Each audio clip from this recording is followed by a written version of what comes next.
Hello, everybody. Very good afternoon to one and all. And I hope that everybody is getting the voice, video, everything just okay with this class. Guys, kindly confirm if voice and video are both coming good. Good afternoon, Mahak and Jashakti, Kaluva, and Bhuvnesh, Lokesh, Sadvik, Chanchal, everyone. A very good afternoon to all of you. Just a second, everybody. Just a second.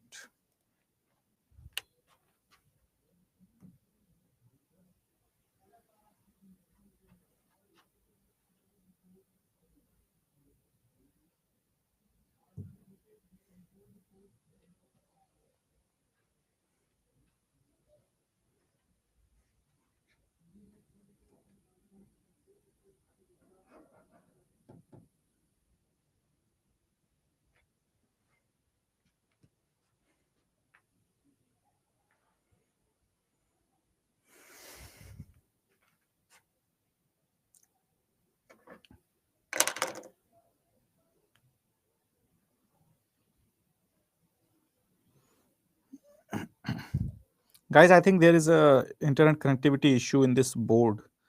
Wait a minute. Let me inform this team.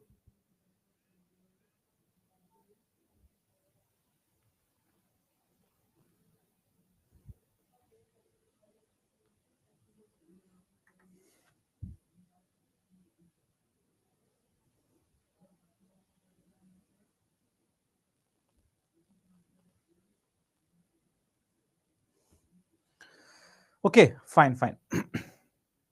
So till then, let us talk about the yesterday's class and yesterday's topic. So guys, yesterday we covered the topic of basic mechanics and particularly the laws of motion, and also we discussed a little bit about the heat and thermodynamics as well.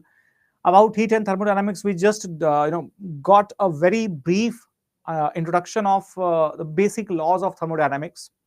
Okay, students, there is a Rukmini Kumariji who's willing to know that anyone guide me how to explore the recording session. Okay, in case that you are supposed to find the recording session, right? Okay, a second, just a second, everybody. Let me.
Okay, so Rukmini Kumari ji is not able to find out the recorded session. So Rukmini ji, once you go to the classes and then you have that video, so in your course or in your program, you are able to see that all the tabs are there, tabs of different lectures of different subjects. So there you click it, and then you get the video as well.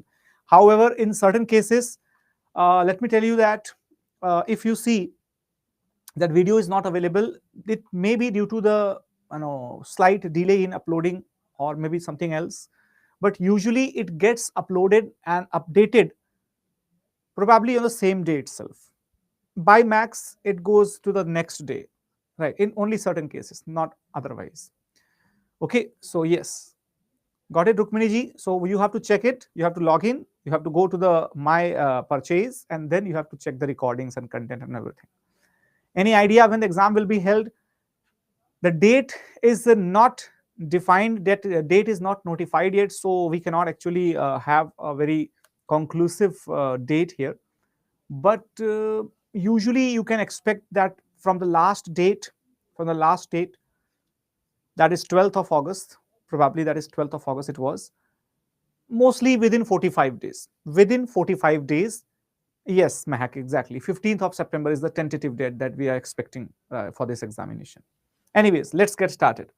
So guys, yesterday we covered the topics like motion and covered the topics like measurement, units, and also we discussed a little bit about heat and thermodynamics. So after that, today we are going to talk about the remaining topics of basic sciences, and particularly electricity and semiconductor is the next topic that we are going to talk about.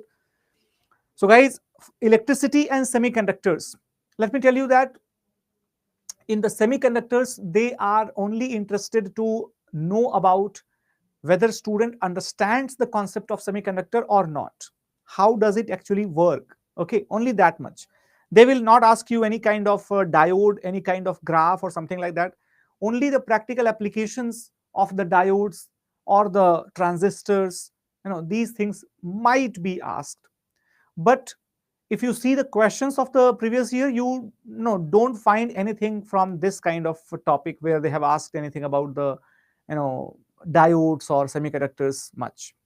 However, they have asked the questions related to the charges, related to the magnetism, related to the electricity, right? And also related to the waves, optics. So all these topics that we will cover today, they have higher chances of giving you some question, like one or two questions maybe in the science segment. Okay, so first of all, let us understand the meaning of electricity and particularly charge. Okay, so guys, what is exactly the electricity? Instead of defining it in the exactly scientific language, let us just understand it in the layman's terms. Electricity is basically when the charges get going. Okay, when the charges get going, then they generate something which acts like an energy wave, and that is electricity. Okay, what is that? So when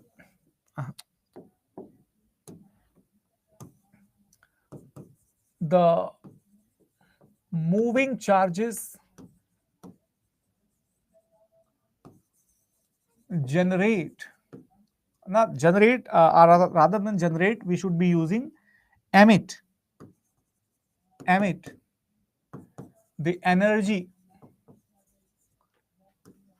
which flows through the root of movement,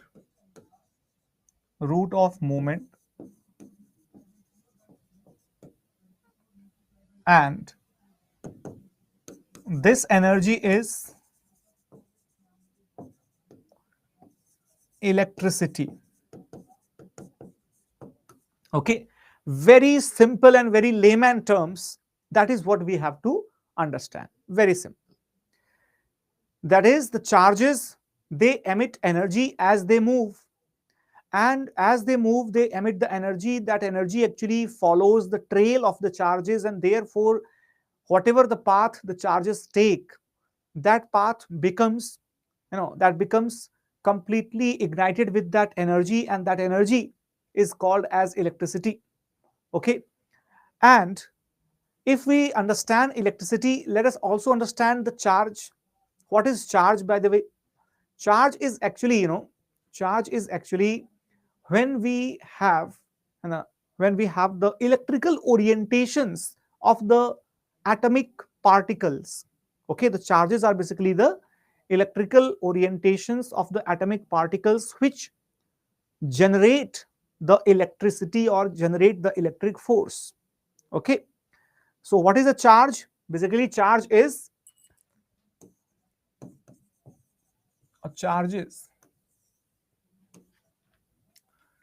that is the ions. Okay, charges are also called as ions. Got it?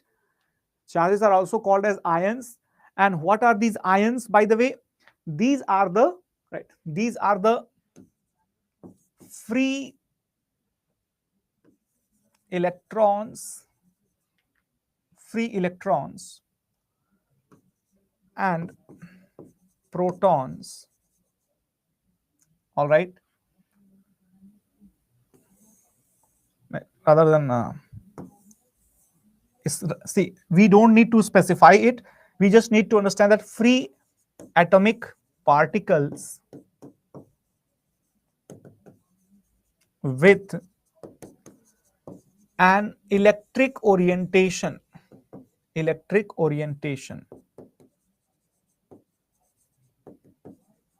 okay, electric orientation. Example, electrons, okay, electrons which are present in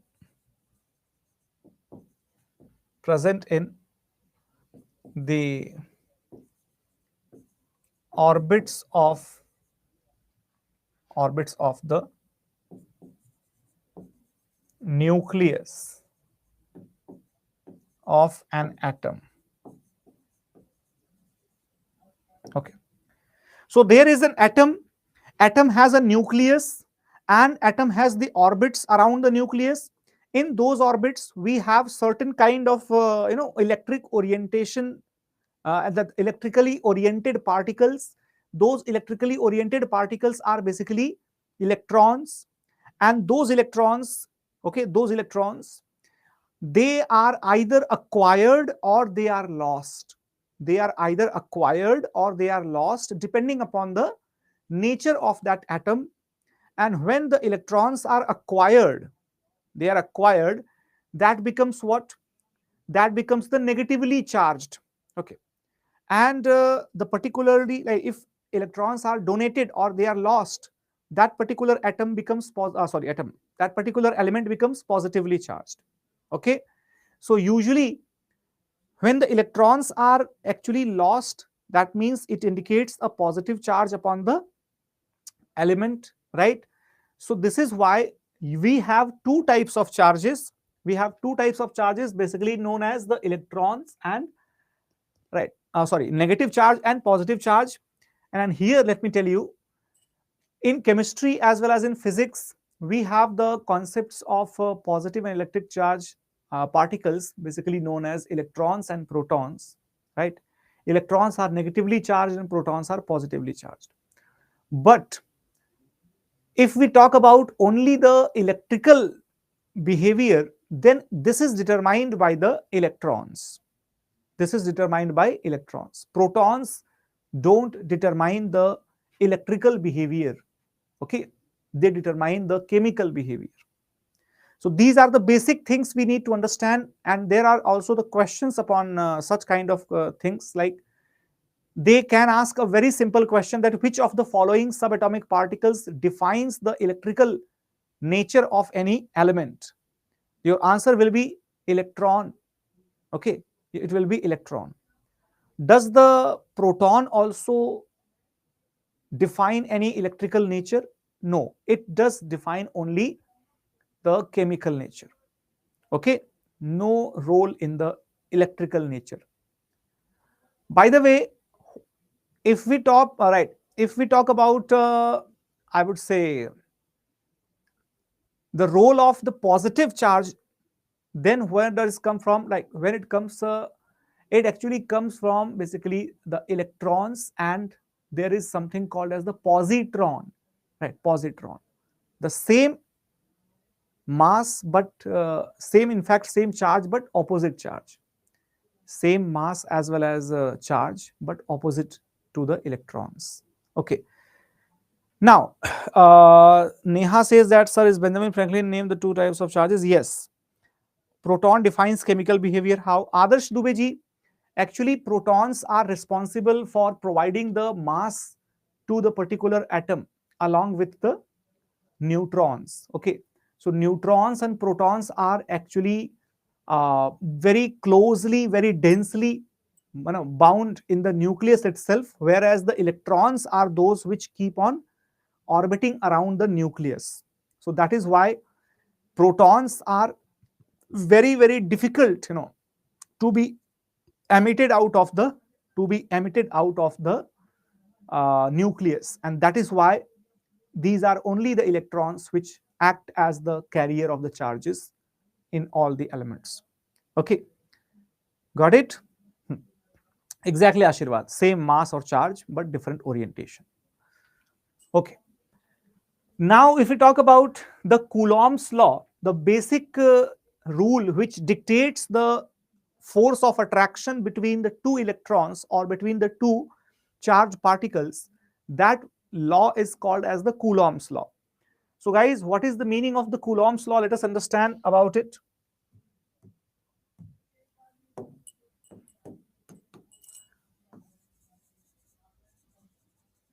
Coulomb's law. So, guys, suppose there are two charges. Okay, there are two charges, Q1 and Q2.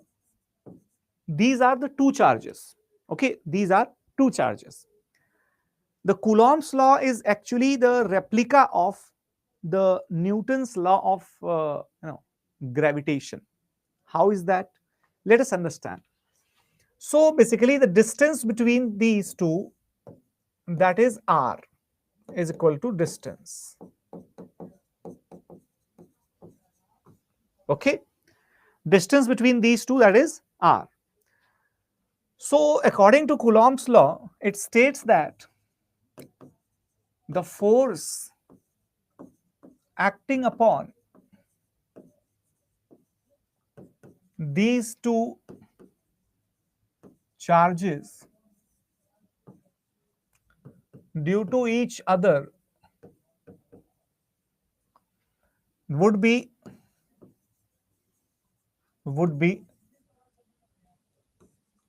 directly proportional to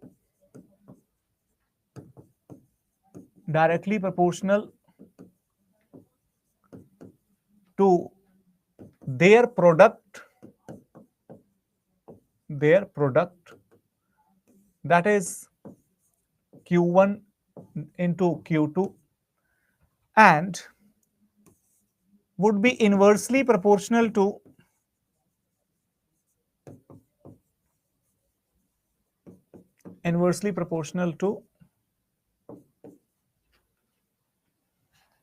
the square of distance between them. Okay, everyone, which means that the force which acts upon them is proportional to Q1 into Q2 upon r square. Okay, everybody, upon r square. Mehak is asking mass of electron. Mehak, mass of electron actually goes to the very, very light, like 10 to power minus 31 in that order. Let me tell you very simple thing, that the mass of electron and proton and neutron, etc., that you do not need to remember the exact mass, just remember the order of the mass. The protons and neutrons are heavier particles compared to electrons, which are basically very, very light, 10 to power minus 31. That is the order of the mass of electron. Okay, got it. Now, what is the square of Prathamesh? Square of the distance between them. Look at this one, na? This is distance r, this is r, inversely proportional, right? Inversely proportional. Okay, everyone. So that is the meaning of the Coulomb's law. Here in the Coulomb's law, we have the K as constant. Okay, everybody. And this constant actually values, that is equal to 9 into 10 to power 9 Newton meter square per Coulomb square. Okay. This is very much similar to what? This is very much similar to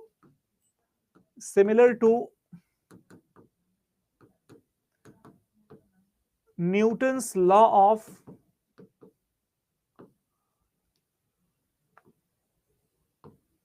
gravitation or gravitational force. Okay, everybody. Newton's law of gravitational force. These are both very much similar laws. Right? They are both very much similar. So let me establish that how are they similar. I hope that everyone has understood this particular page. Now let us establish the law of gravitation, universal law of gravitation. Okay. So universal law of gravitation.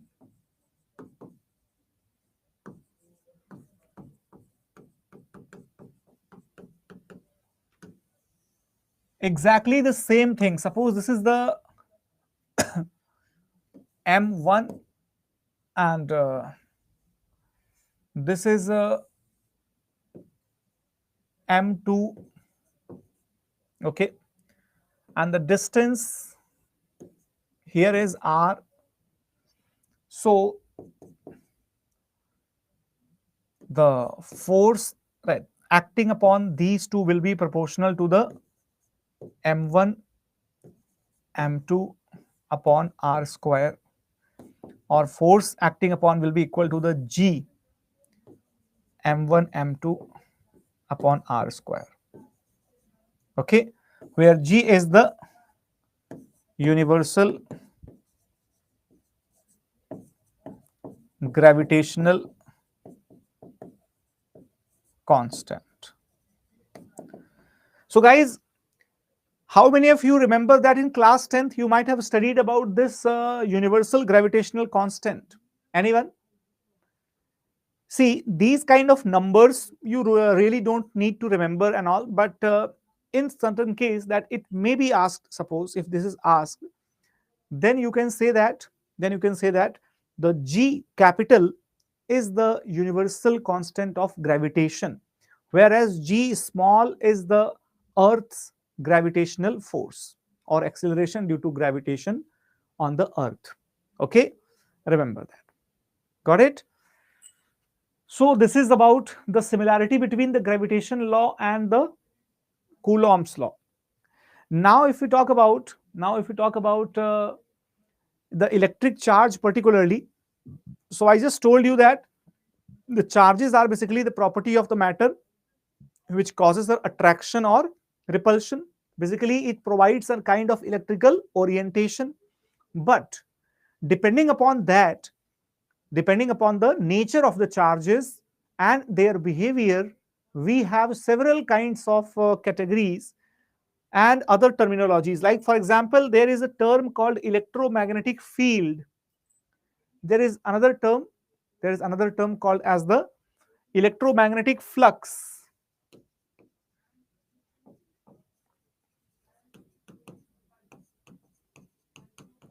Okay, everyone. Electromagnetic field and electromagnetic flux. These are two important terminologies related to the electrical charges. Okay. We also have several other terms like volt, potential difference, right, all that. Volt is basically the unit of that potential difference, or right, ampere related to the current. So what is the meaning of the electromagnetic field? Or sometimes we consider it as the electric field, sometimes we consider it as the magnetic field, but overall this is collectively called as the electromagnetic field. What is the meaning of that? So guys, suppose there is a charge. In any case, if we consider any charge, okay, any electric charge that produces the electromagnetic field around it, basically what happens that the force which is acting upon both the charges, the one which is we are considering, the other one that could be any other charge around it.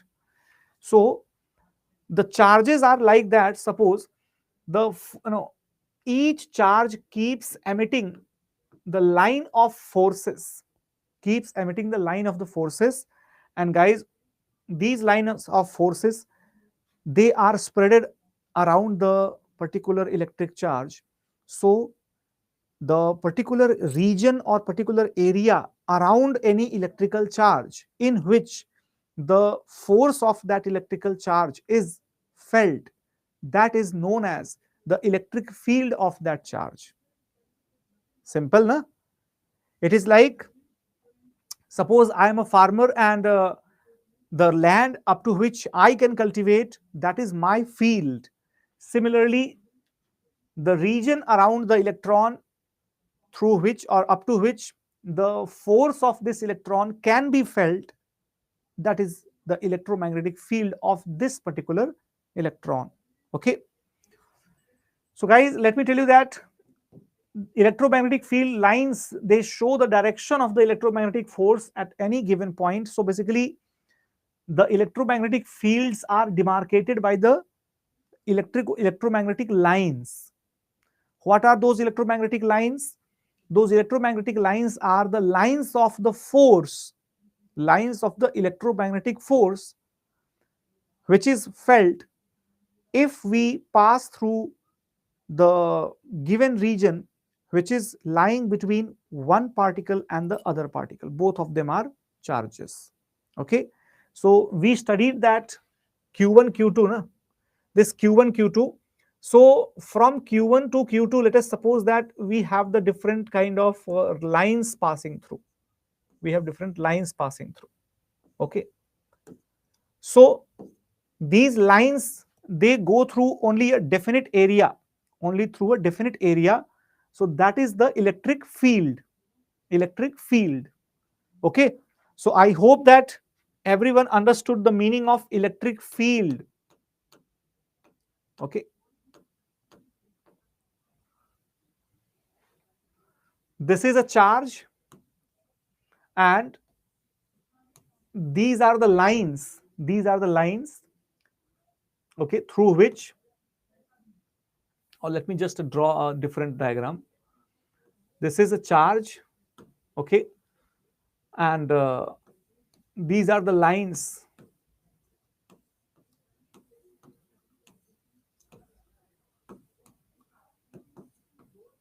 So this is the boundary. Okay. So the force of this particular charge, that could be felt only up to this particular range. And this is why all these is what? All these is the, all these, that is the electric field of.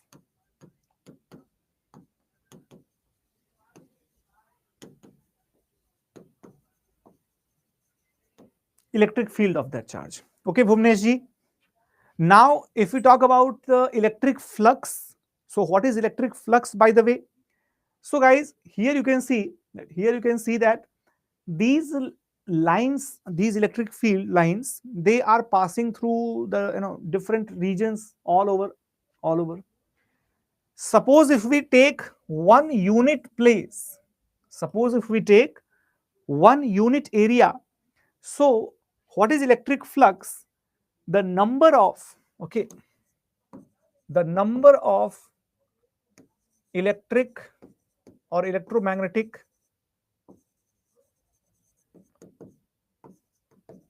lines of force passing through the given unit area. Okay. So basically, basically the area is fixed, and the number of the lines passing through that area, they determine the flux of the area. It means that more is the number of lines passing through, right? More are the number of lines passing through, more is the flux. Less is the number of lines passing through, less is the flux. Okay. So can we say that the flux is basically nothing but the strength of electric field, the density of electric field, okay, over a certain area lying in the electric field itself. It tells you that in which particular zone or in which particular region there are the strongest forces of the electromagnetic nature, and in which area there are the weak forces. Okay, everyone. So that is the flux. So we understood the electromagnetic force or electromagnetic field and electromagnetic flux.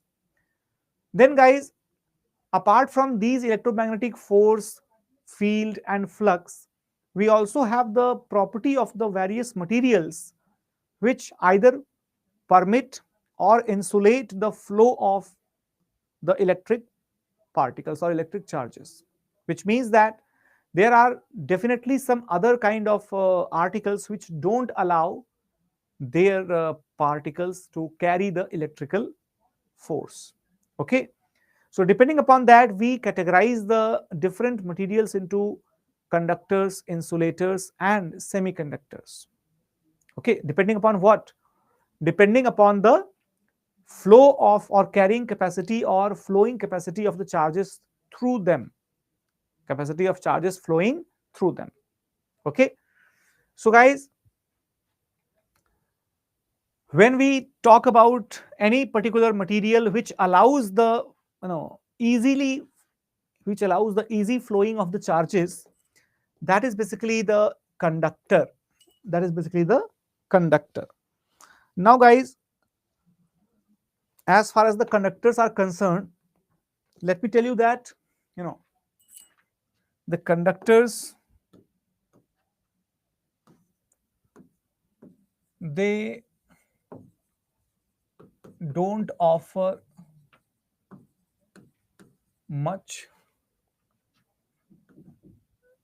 impedance to the flow of charges.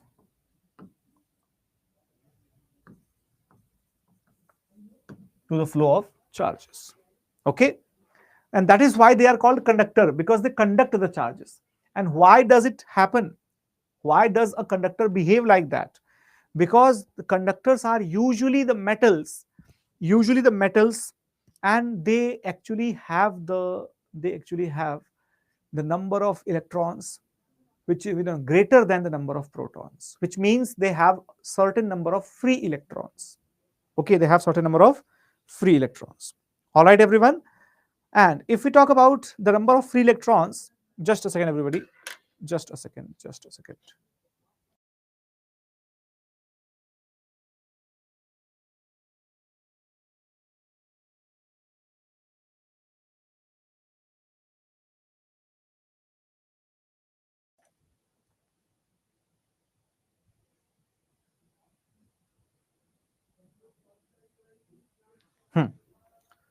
So, because they have the number of electrons higher than the number of protons.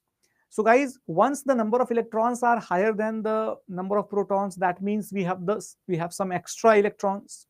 Okay, and when they have some extra electrons, it means that that electron, it could be donated or it could be excited to move as quickly as possible. Because in the last orbit, if we have the number of electrons usually less than 4, right, that leads to the particular electrons freely move towards the lower side of energy. Okay, which means that those free electrons, they will be definitely acting like conductors because they are moving. Okay, so here you can see the example. For example, suppose we have sodium. Okay, or we have aluminium. It has 11, the atomic number is 11, atomic number is 13. So guys, atomic number is 13 means this is the number of electrons in last orbit. Okay, so guys, these free electrons actually they move and they carry the charge, and that's why these elements with the free electrons, they are called as conductors. However, in certain cases, rather than the free electrons, what acts like a conductor or what helps to act like a conductor, sometimes the structure or arrangement of the atoms, that also becomes helpful to cause the conduction of the heat or electricity, usually electricity. Example, we have the graphite. No, we have the graphite. Okay. So guys, let me tell you that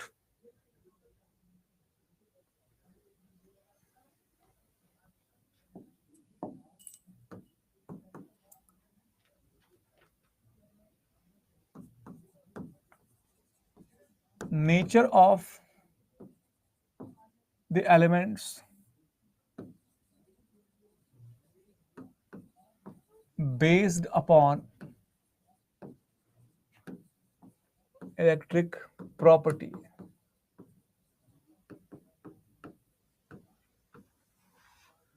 Number one, that is your conductor. Okay. So these are the elements having free electrons to carry charges upon provision of energy. Okay. Usually metals. Example, sodium, okay, aluminium, okay, iron, etc. Okay. And then we have the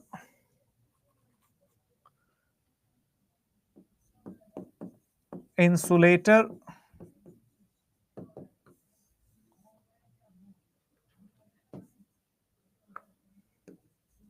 They have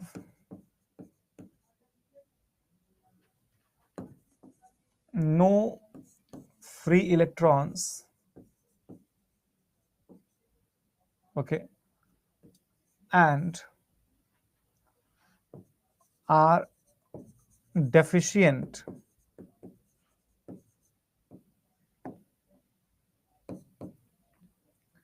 hence can't carry the charges and offer least or null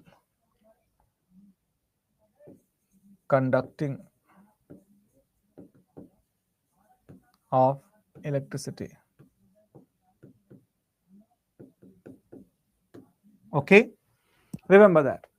Then there are the third ones called as the semiconductors. All right, semiconductors. Okay.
Come on.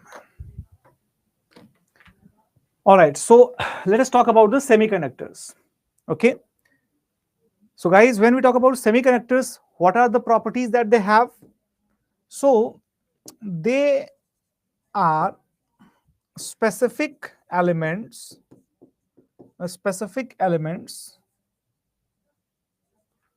which behave as conductors,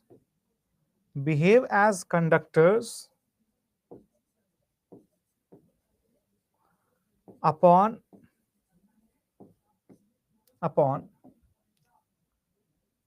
special conditions or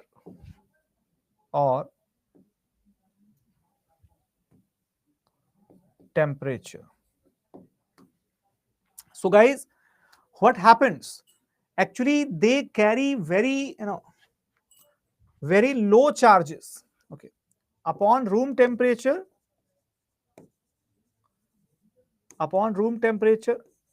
and natural conditions, they carry or they conduct low charges. Okay, so what happens with the semiconductors, that they actually behave like what? They actually behave like,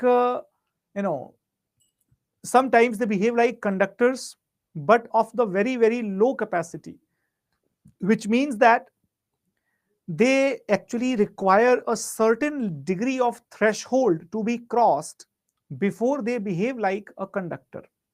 Okay, so that is the identity of semiconductors. They behave like good conductors if there are some special conditions which are basically doping with some other kind of impurity. Okay, or maybe uh, making some sort of alloy with the other kind of elements. So in normal conditions, the semiconductors are a kind of low capacity conductors which carry very less amount of charge, unlike the conductors which carry the bulk of charge.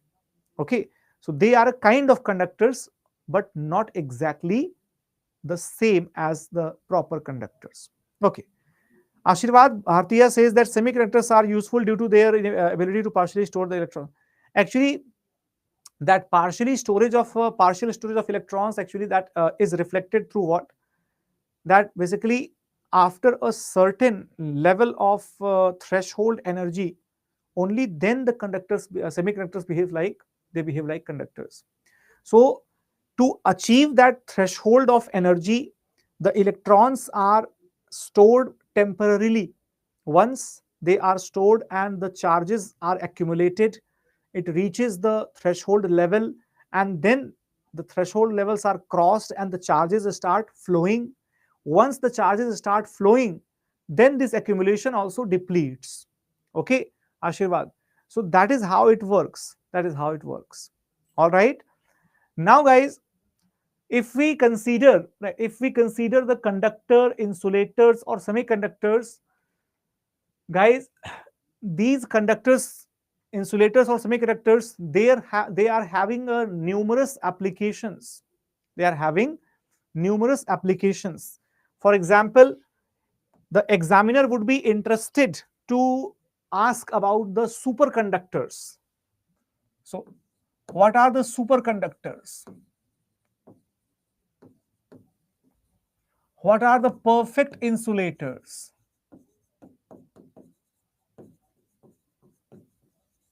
And what are the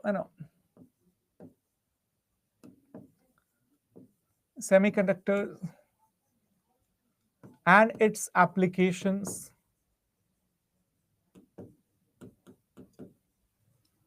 in electronics? Okay, so superconductors are basically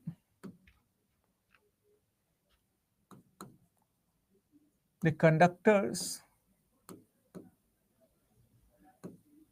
practically offering zero resistance or negligible resistance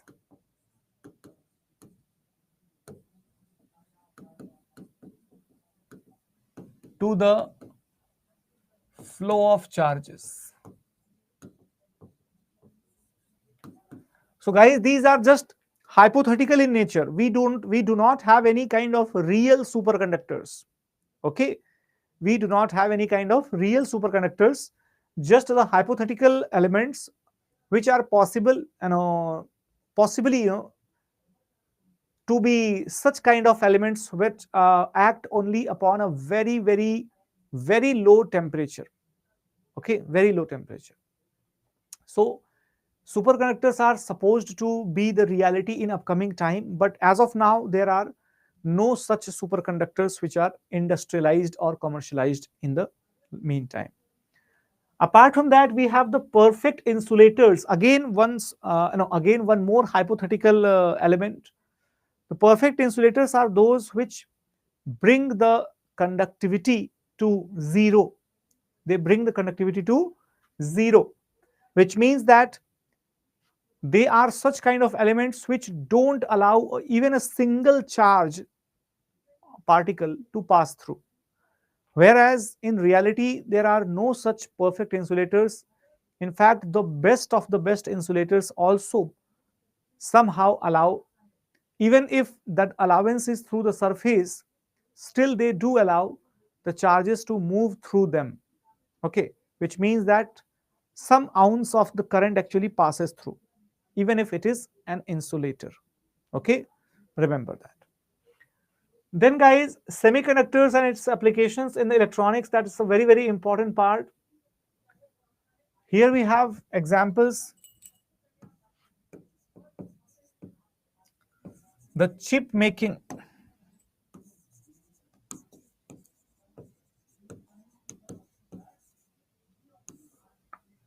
Okay, chip making.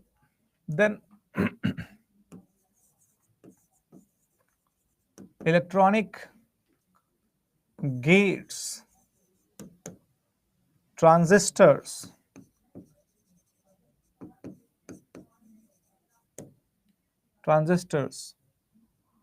okay, then resistors of varying capacity,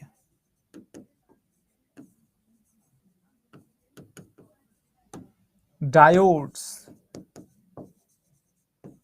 etc. Guys, the diodes themselves have several practical applications. The best example is the light emitting diode. Light emitting diode. Okay. So let me tell you that the semiconductors, if we consider the semiconductors,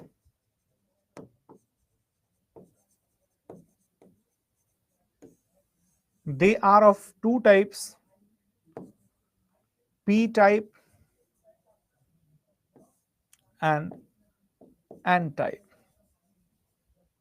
P type and N type. Okay. So guys, P type semiconductors, N type semiconductors, both of them are doped. So after some adulteration,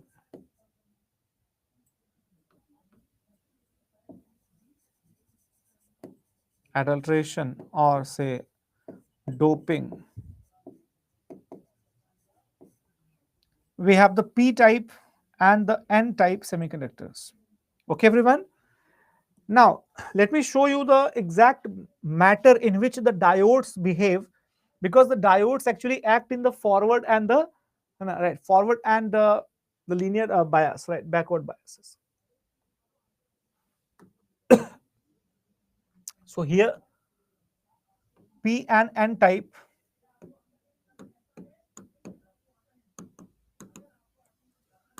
semiconductors. Guys, just have a look at this particular diagram it will give you a very clear idea what is a p-type semiconductor and what is an n-type semiconductor.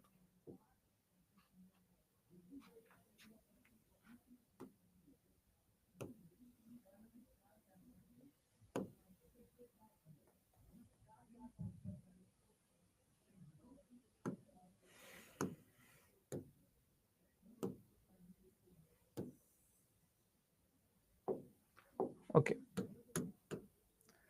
So guys, when we talk about the p-type semiconductors, usually what happens that we have the bonding of one particular silicon, right, along with some impurity. Okay, one silicon is an example of semiconductor that is actually bonded with the impurity. Which kind of impurity, my dear? So suppose if we have silica, right, if we have silica, we have 1 2 3 4 particular 4, right, such last an orbit that have 4 particles or 4 electrons. Again, in silica we have this 4, silicon number is 14284, that means last orbit has 4 electrons. On the other case, we have a boron, and we have a boron which has how many? Which has like 1 2 3 4 and 5. Okay, total how much? How many? Total 5. So there is always, we have which kind of impurity? So you can see that in case of silicon, suppose 1 2 3 4. Okay, 1 2 3 4, and then we have like 3 to bind. Just a second, let me make a different diagram.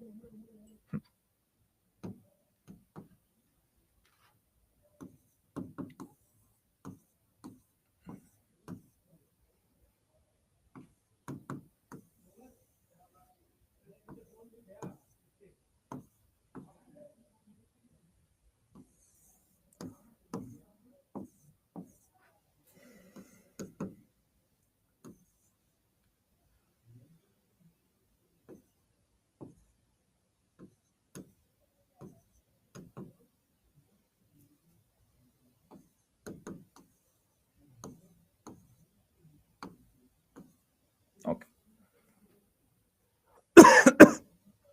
So guys, this is the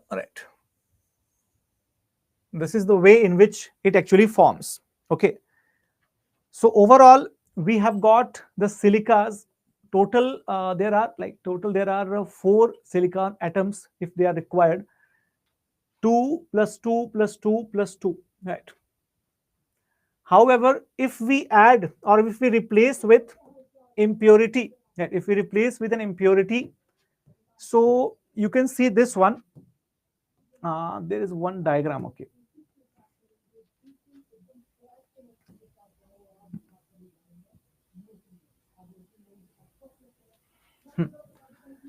there is this one impurity. So replace one silica atom with one impurity. Okay, this impurity is basically what? This is phosphorus. Phosphorus, if you see the atomic number of phosphorus, what is that? It is 15. Okay, so 2 8 and 5. Okay, so phosphorus has how many atoms, how many electrons? 1 2 3 4 5. Okay everyone, so here what happens in case of phosphorus, or any kind of impurity that has got 5 electrons in its last orbit, then the 4 of them, they are exactly utilized by the silicon atoms as the other silicon atom was there. But this one extra electron, this makes that entire combination a very good conductor. Okay, so here if we replace this particular silica with the impurity which has got 1 2 3 4 and 5, okay, so these 4 will be used by the 4 different molecules of silicon. one particular electron of silicon, that particular electron will be free. So this will be the free electron of any pentavalent impurity. Okay, any pentavalent impurity. This free electron acts like the N type of semiconductor. However, suppose we have any other element. Let us assume we have the aluminium. We have aluminium, and aluminium has got only three. So one electron of aluminium binds with the silicon here. This binds with the silicon here. This binds with the silicon here. But there is another silicon. Total there are 4 silicon atoms, right? So this fourth silicon atom, it has a vacancy in its orbit. It has a vacancy in its orbit. Why? Because earlier, when there was silicon, all the 4 orbits were filled completely, isn't it? But when there is aluminium instead of silicon, so aluminium has 3 as the valency, not 4. Therefore, one empty space is left in the entire setup. This empty space is called as a hole. Empty space is called as a hole, and this hole always attracts, it always invites any particular electron which is randomly moving free to fill this hole, to fill this vacancy. And therefore, it behaves like a conductor because this particular hole actually attracts the electron to come and fill it. And therefore, the electron actually moves. And anything which helps in moving that electron, that is called as a conductor. Okay, that is called as the conductor. So total there are 2 types of semiconductors after they are doped with the impurities, p-type and n-type. P-type are basically made by mixing the trivalent impurities like aluminium, and n-type are actually made by mixing the semiconductors with the pentavalent impurities like phosphorus. Okay, everyone? So this is how it happens. This is how it happens. I will add those diagrams in the slide and you can understand that as well. So this is what this diagram is slightly unclear, but still if we find out the better one, right? Just a second. Let me add this particular better diagram in the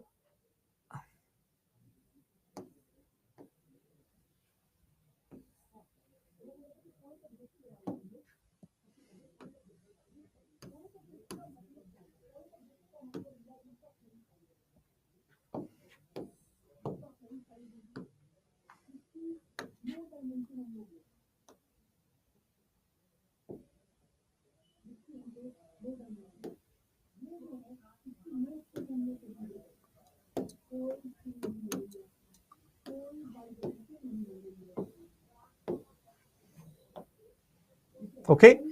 So this is the N type.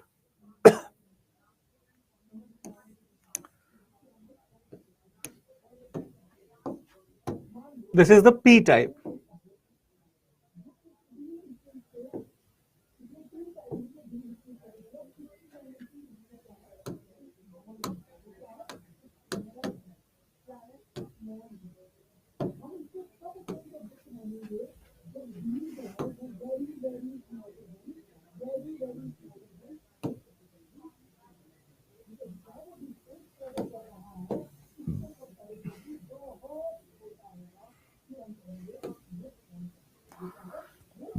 Okay, everyone.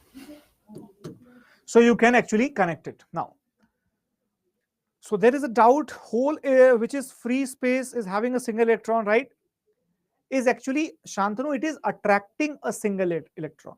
It is the space which attracts a single electron, because of which the entire composition behaves like a conductor. Okay, you can see it is clearly written here that presence of a hole because of the incomplete covalent bond. Incomplete covalent bond. Okay, so technically speaking, when the silicon atoms are, they are basically having the bonds around aluminium. Okay, aluminium should have they should have had the 4 electrons, but it have only 3. So this space is empty. Okay, so this particular silicon atom, it behaves like something which attracts the electron. Okay, then guys, we have the understanding of semiconductor. How does it work? I also wanted to show you the uh, biases of the diodes, the forward bias and the reverse bias, but that doesn't have much utility for the examination. So let us hold the horses here itself and move to the current segment. Guys, if we talk about the current, electric current, what is the meaning of electric current? So when the entire trail of charges, is they are flowing, okay, and if we measure that flow of charge in such a manner that the total amount of charge which actually flows in a unit second, in a unit time, that is called as current. That is called as current. So guys, current is basically which is the accumulation of the charges flowing through any conductor or any circuit per unit time. Okay, that is electric current. However, the current itself is of two types. The current itself is of two types. What are those two types? Number one, the alternative current, and number two, the direct current. Direct current is very much simple, very much simple. That is, just one point to another point, the charge is flowing and it is generating the current. That is the direct current. Okay, its magnitude is absolutely constant, absolutely constant. However, when we talk about, right, the alternating current, what is that alternating current?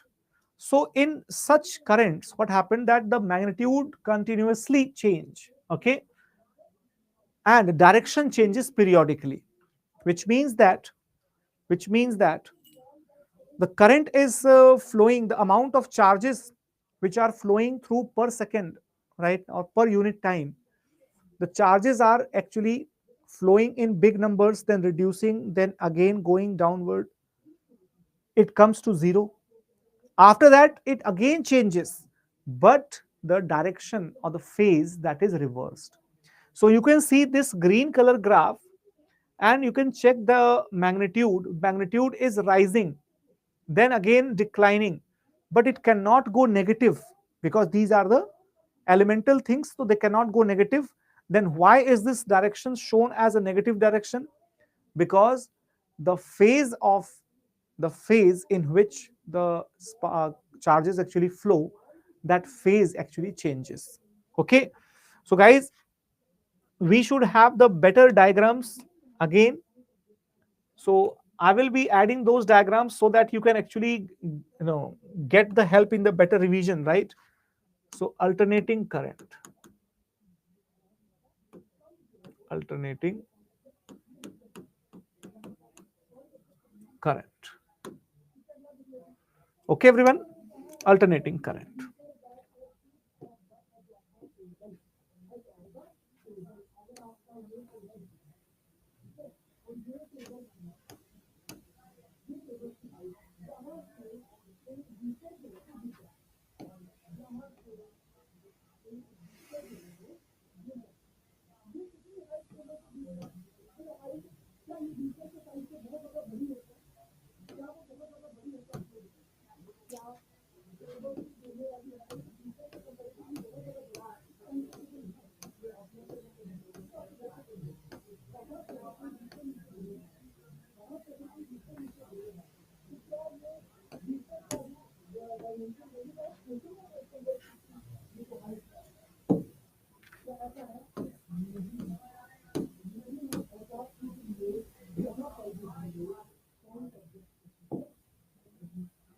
Okay, everyone. So this is the diagram of alternating currents.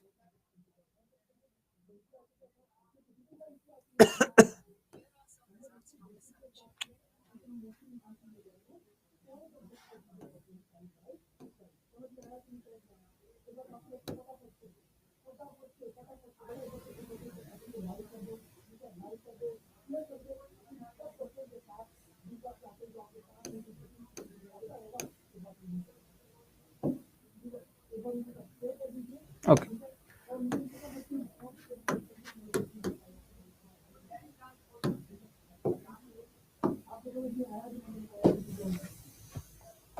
Okay. So this diagram will give you the better idea. It actually looks like a particular sine graph, sine wave. You know, we have all right. We have all seen the sine wave. How does it look like?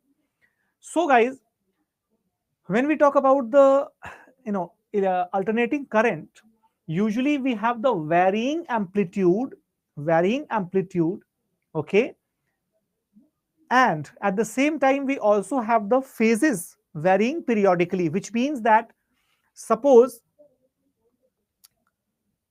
up to this, up to this, what happens, the magnitude is going up, okay, the magnitude is going upward.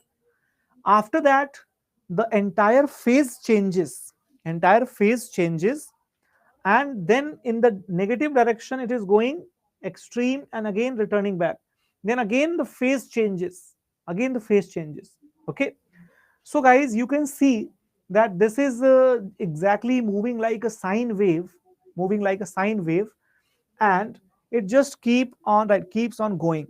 However, what is the value of the current which we actually get in our houses, and what is the meaning of the phase that we are talking about, the phase?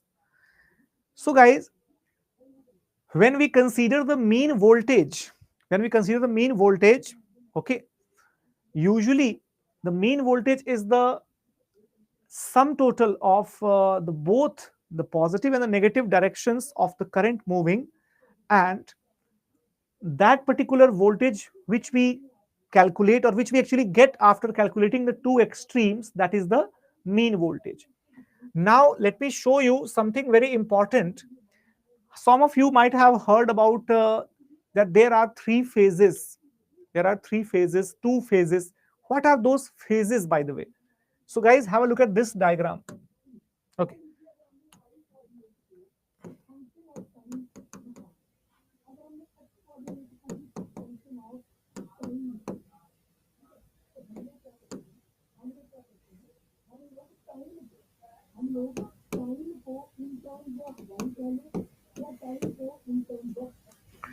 Look at this one.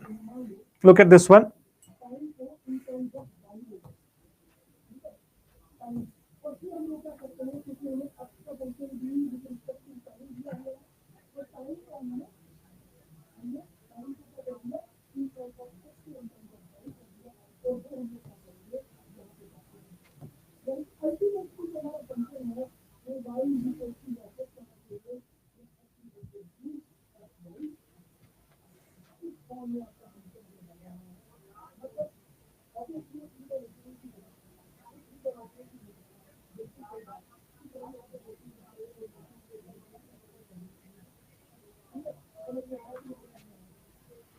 Guys, let me just search for some other diagram.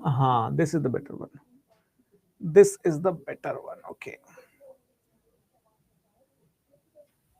But it cannot be saved.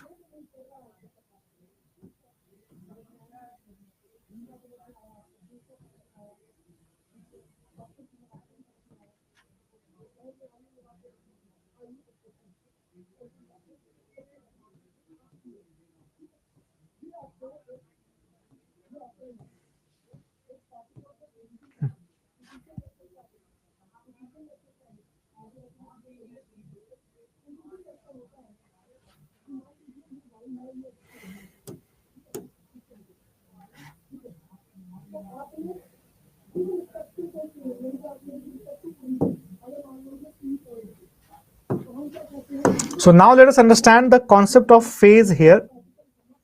There is a question coming from a student that what is the meaning of the phase? Okay, so let us understand the meaning of the phase first, and then we will continue further.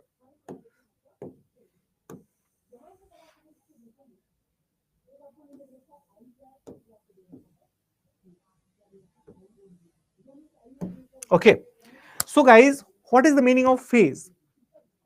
Actually, when you see the alternating current moving through, you have the clear idea that it is actually moving like a sine wave. And what is a sine wave? Basically, if you see this, right, this is the phase angle, called as the phase angle, basically, that is phi, that is phi. So it is exactly behaving like the circular movement or cyclic movement of the current that is being produced. Okay, so here this curve indicates the completion of the one phase, completion of one phase. Okay, so guys, when it is possible in the alternating current that we can actually start the wave at different points. Okay, we can actually start the wave at different points, here, here, anywhere, anywhere. So basically, the different start points will give you the peak of the voltage at different points, which means that this is a kind of single circle or single cycle of the current, and it will keep on repeating upon the same route. Okay, same route. It is like that, like that.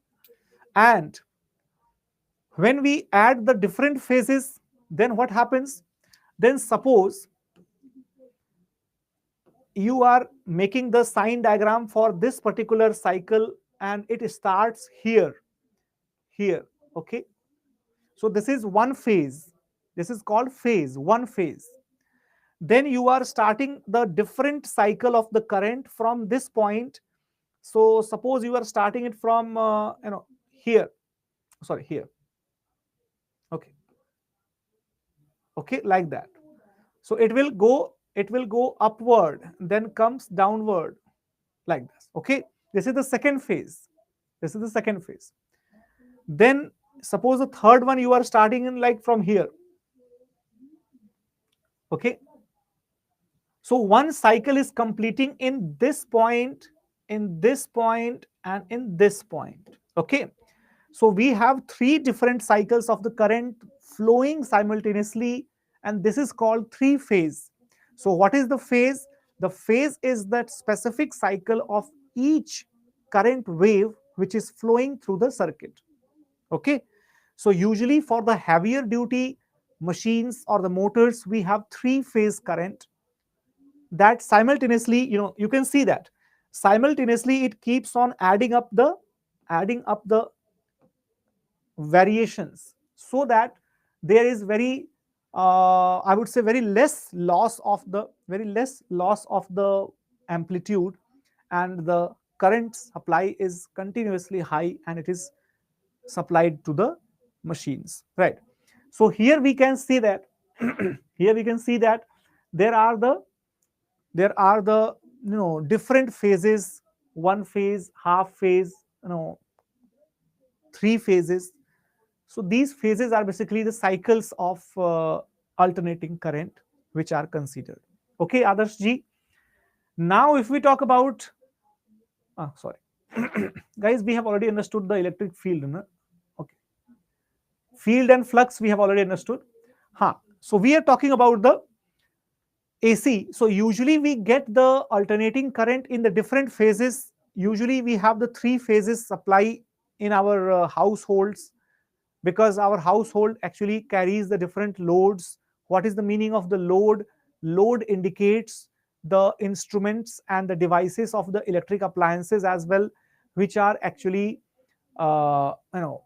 used in our household. They are all called loads because they all use the electricity in order to run. And we are supplied with the alternating current in our houses. But how do we get the alternating currents? We get alternating currents coming from the transformers. What is the Role of transformers. Transformers actually, they can reduce or they can enhance the voltage capacity of any alternating current supply. Okay, so that is called step up, increasing the voltage, step down, reducing the voltage. Okay, so these transformers, they reduce the high voltage lines of alternating current coming from the distribution centers to the level of voltage which we utilize in our households. What is the level of voltage that we utilize in our households, everyone? Yes, everyone. What is the level of voltage that we use in our households? That is 220 to 240. Okay, 220 to 240.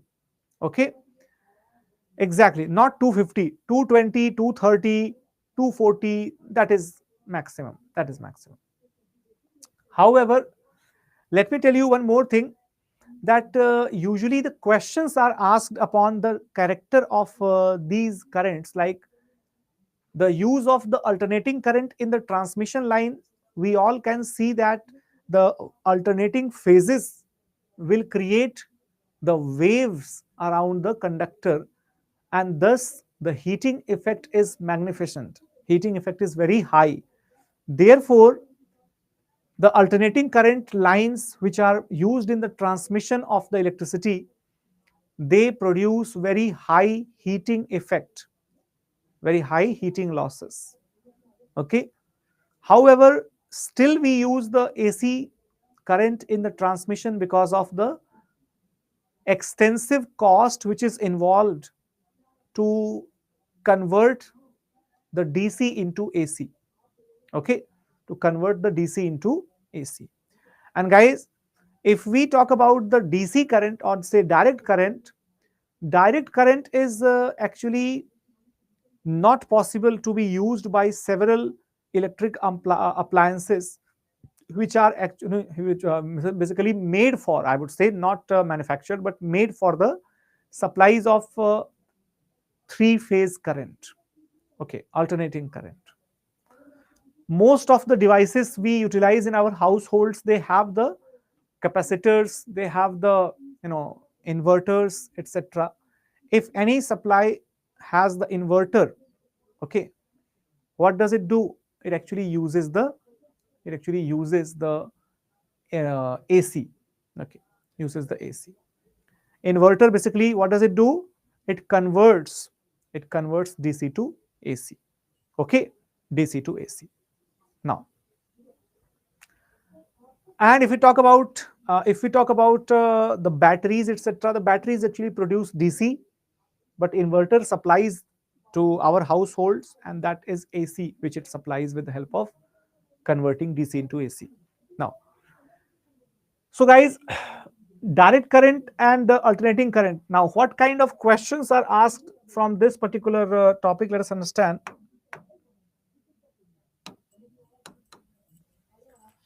Question: which of the following is which of the following is true regarding semiconductors?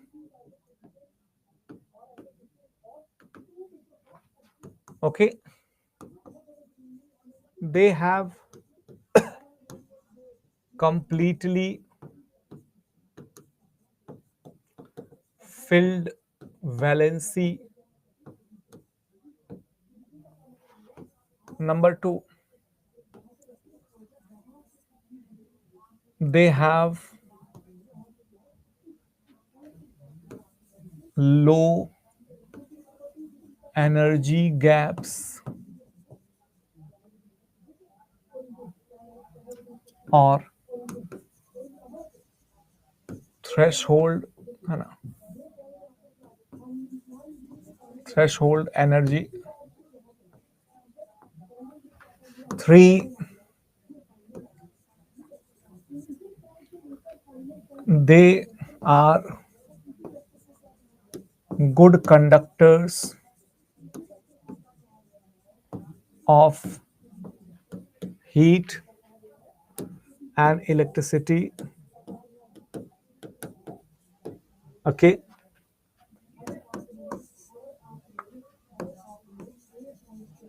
Semiconductors are used to manufacture the microprocessors in computers. Okay. A or say. Okay. So guys, tell me which of the following is actually true, right? Is true.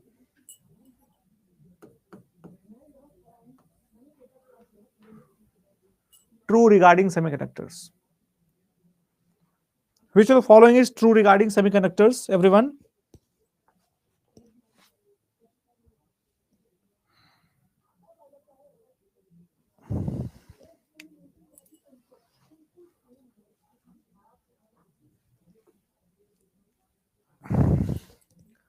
Which one is true?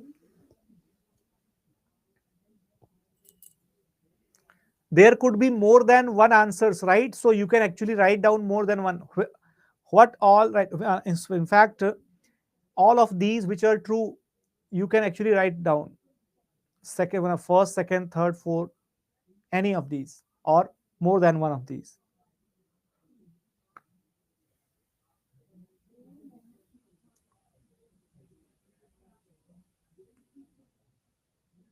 Okay. So guys, engineer Harish Kumar or E Harish Kumar, I think has answered correctly. Okay, Adarsh has also answered correctly. Prarthana has also answered correctly. So they have completely filled valencies. Absolutely wrong. The first one is absolutely wrong. Then second one, they have the low energy gaps or the threshold energy. Yes, this is true. This is true. They have low energy gaps or the low threshold energy levels. Hence, it is possible for the electrons to acquire for some time and thereafter cross the threshold energy to become like a conductor. Then they are good conductors of heat and electricity. No, they are not good conductors. So third is wrong. Fourth says semiconductors are used to manufacture the microprocessors in computers. Yes. So guys, these two are correct. Next question. The following are the features of current.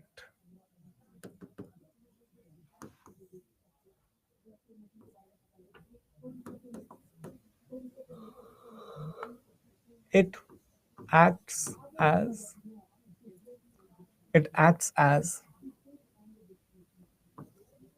sorry, not acts, but it is one of the 7 fundamental quantities. Second, it is measured with the help of ammeter.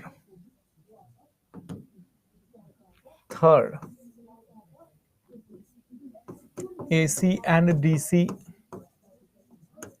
are two types of current.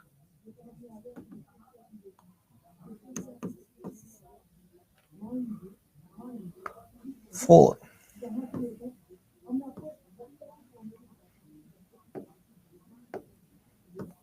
current transmission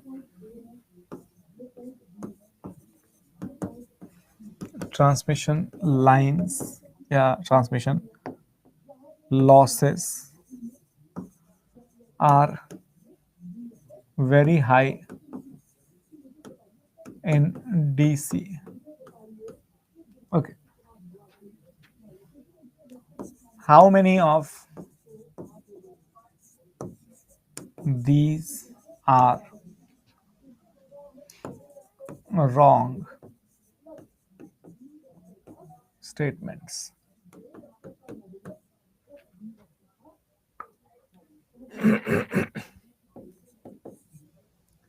One, two, three, none. Okay. So, how many of them are? How many of them are actually wrong statements?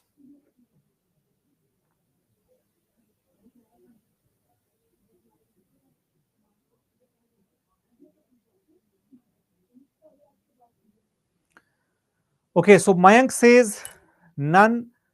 Muhammad Ahkamuddin says none, and Snehal says none. Okay, Ashirwad says the first A is, I think, answer one statement is wrong. Last statement is wrong. Okay. Only the fourth is wrong, says Adarsh. Okay, fine. Okay, guys, now let us come to the last statement, because I already knew it that many students are going to confuse the fourth one. Actually, guys, the transmission losses, current transmission losses, let me tell you, compared to the AC transmission, the DC transmission, the heat losses in the DC transmission are less than the AC. However, the overall transmission losses, if we include the conversion cost, then my dear, the conversion cost that is conversion cost that is very high, very high. Okay, so guys, we have to understand the difference. If we talk about only the transmission, only the heating loss, only the heating loss, then the heating losses are higher in the DC current, higher in the, I'm sorry, higher in the AC current. Heating losses are higher in the AC current. However, if we talk about conversion as well, then my dear, the DC current costs much more than the AC. This is the difference. But here we are talking about the transmission losses are very high in DC. This is wrong. This is wrong. Okay. Current transmission losses are very high in DC. Wrong.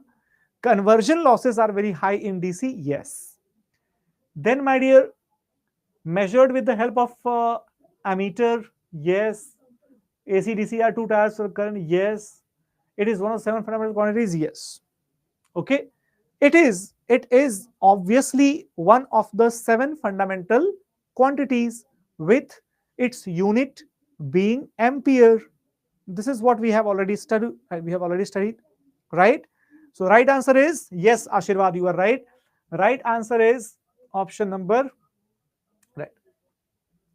How many of them are the wrong statements? This is the answer. This is the answer. Okay, this is the answer.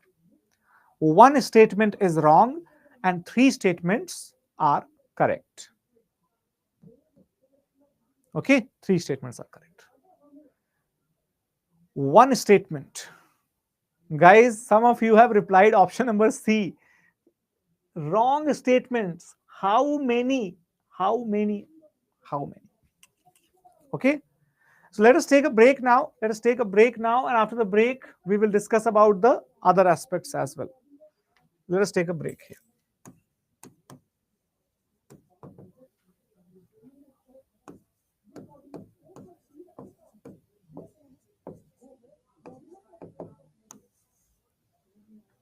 Okay.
Okay, so guys, this is actually the next part that we are going to cover, and we will talk about the potential difference and the current and resistance, etc., some other terminologies as well. So what is the meaning of the potential difference, or say what is the potential exactly? So guys, the potential is defined by that capacity, that capacity through which a charge, the barrage of charge, is actually bound to move from one point to the other point. So basically, the electric potential at any point is the work done by the external agent in bringing a unit positive charge from the infinity to that particular point. So this is electric field around the electron. Okay, then there is this positive charge which is in the infinity, which is at the infinity. So if this positive charge wants to move towards this negative electric field, and then there is some sort of energy, some sort of effort which is pushing that particular charge towards this particular field, right, towards that particular field of this electron, then this is the potential of this particular electron which is attracting that particular charge or causing this movement. So this is your potential difference. So any 2 points in the electric field or in any track where the energy required by the charge to move from one point to the other point, the level of that energy, that is different from one place to the other, and hence the potential difference actually causes the unit positive charge to move from one point to the another point. This is the potential difference. Potential difference is actually measured in the unit called as the volt. Okay, so guys, what is the reason of the current flow? What is the reason of the flow of charges? The reason is actually called as the potential difference. Because of this potential difference,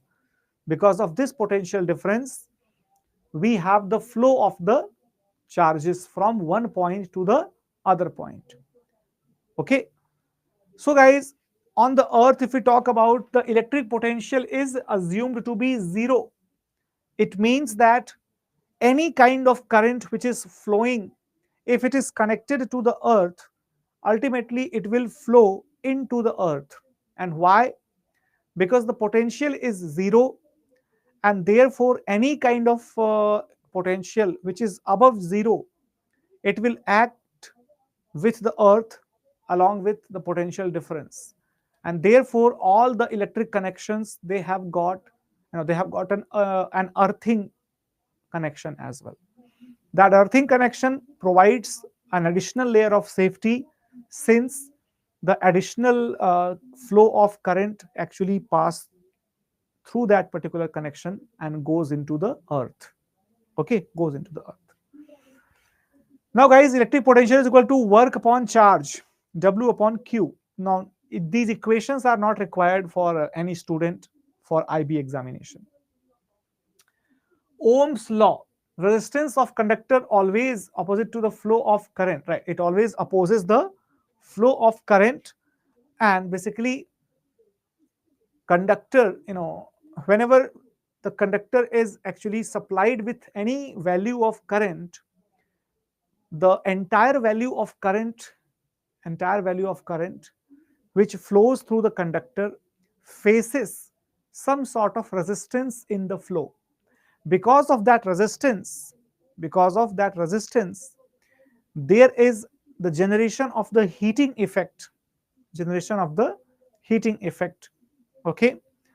So guys, any conductor or insulator or any other material through which the current is passed, they offer the resistance to the flow of the current. Okay, everyone. The conductors have very, very low resistance, whereas the insulators have very, very high resistance. Okay, remember that. So here it is. Here it is basically V upon, right, V upon I is equal to R. Okay, V upon I is equal to R. So what is this V upon I is equal to R? What is this R, by the way? Guys, let me tell you that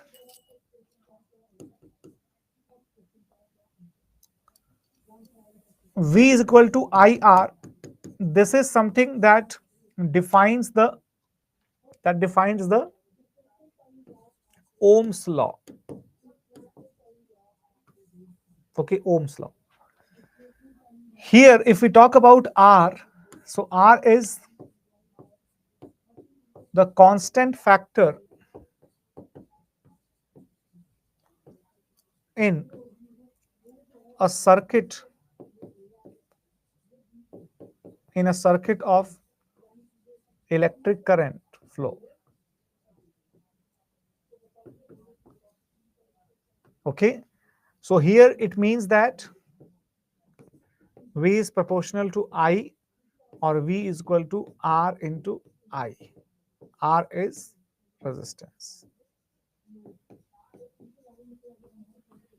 Okay, everyone, V is R is resistance. So the resistance of any electrical circuit or any electrical conductor, it depends upon the temperature, length of the conductor, cross-sectional area, and material of the conductor. Okay, got it, everybody? So usually if we see the length and cross-sectional area and temperature, as any of them increases, like suppose if the length is increasing, resistance will be increasing. Temperature is increasing, resistance will be increasing. Cross-sectional area is increasing, resistance will be reducing. Okay, it will be reducing. And also the material, if that is a good conductor, it means the resistance will be low. Bad conductor, resistance will be very much high. You can ignore this particular page, it is not required. Okay. Now guys, sometimes they are interested in asking the questions about the equivalent resistance. So in series combination, we have the resistance being added up. They are getting added up. Okay. However, if we talk about the voltage also gets added up. But in case of parallel, what happens? Suppose if we have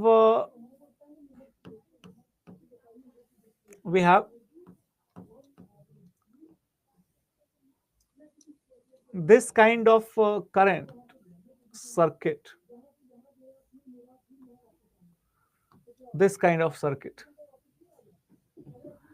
then we call it as the parallel circuit. So what happens in the case of parallel circuit? So 1 upon R is equal to 1 upon R1 plus 1 upon R2. Okay, that is the story of the parallel. Series wala point फिर से repeat. Okay, so guys, what is the meaning of the series? Actually, we all understand that the positive terminal and the negative terminal of a cell or a battery, it causes the potential difference between the positive and the negative head. So the current moves from the positive via resistance to the negative. Okay, what is the meaning of this resistance? Resistance means basically any kind of load on the circuit, maybe a bulb or a fan, computer, anything. So if one side of the wire is connected here. Okay, this is a bulb. This is a bulb. Okay, then the wire is taken here, then connected here, then wire is getting. This is a bulb. Then wire is taken and connected here, a bulb. Okay, so this is a series. This is a series, which means that one end of the first resistance is connected to the second end of the another resistance. Okay, what is the meaning of the parallel? Parallel means like this. Suppose these are the two wires. These are the two wires, and this is a bulb. This is a bulb. Okay, a bulb. But from the same supply, we are having another wire, and then we are having another bulb. Okay, this is called as the parallel. This is called the parallel supply. If this particular line was added here, it was a series. So parallel is just reversed of the series. Parallel is just the reverse of the series, and therefore in the series we have the R1, R2, R3. In the parallel we have this equation reverse of. Na Prathamesh. How is that? How are they both? Okay. Right. I hope you got it. Okay, fine. So guys, whenever we consider the ammeter is actually connected in a series, always in a series. Okay, remember that. And we all understand that the series, they provide you higher resistance because all the resistance actually gets added up in their real value. Okay, but in the parallel combination, if we consider it, the equivalent resistance is always smaller. It is always smaller. Okay, so guys, whenever we see in the parallel resistance, the voltage supply remains same across the entire circuit. And in our households also we have the parallel circuits. Okay, and why do we have that? Because we all understand that voltage supply needs to remain constant. Na? You cannot have the voltage different for some different devices. Like your tube light is getting 120 volt, cooler is getting 220 volt. It is not correct way, right? So this is why the household supplies are connected in the parallel circuit, where the current is different for the different devices. Like suppose this is why you use 5 ampere plug, 15 ampere plug. Okay, isn't it? 15 ampere plug for the AC, for the big electrical appliances, 5 ampere plugs for small electrical appliances, isn't it? Because current is different in the parallel circuit for different value of resistance. If resistance is big enough, right, so we have the different value of current, okay, in parallel. Now guys, apart from that, now let us go to the next important topic, which is very crucial for the examination, because from here a lot of questions are asked. Usually a lot of questions are not asked from entire science itself, but whatever the questions are asked, sufficient number of questions come from optics. Okay, Prathamesh, have a look at this one. Now, if we talk about optics, what is the meaning of the optics, by the way? So guys, optics here indicates the study of the light and the phenomena related to the light. Study of light and phenomena related to the light, that is called as optics. Okay, everyone. In optics, we have some sort of factual informations like in how many seconds does the sunlight reach to the earth, such kind of things. But overall, if we talk about the optics here, let me tell you, we have the ray optics, we have the wave optics, and we have the wave particle duality. Okay, wave particle duality. Guys, ray optics actually tells you, it explains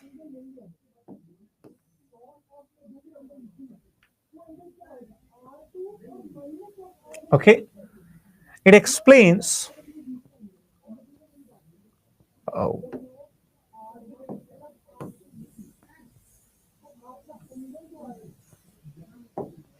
it explains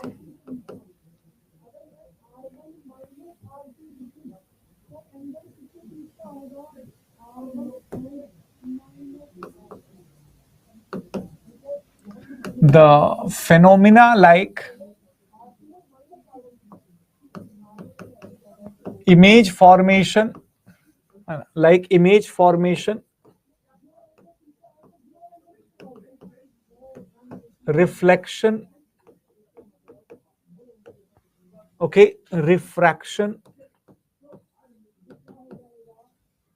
mirage,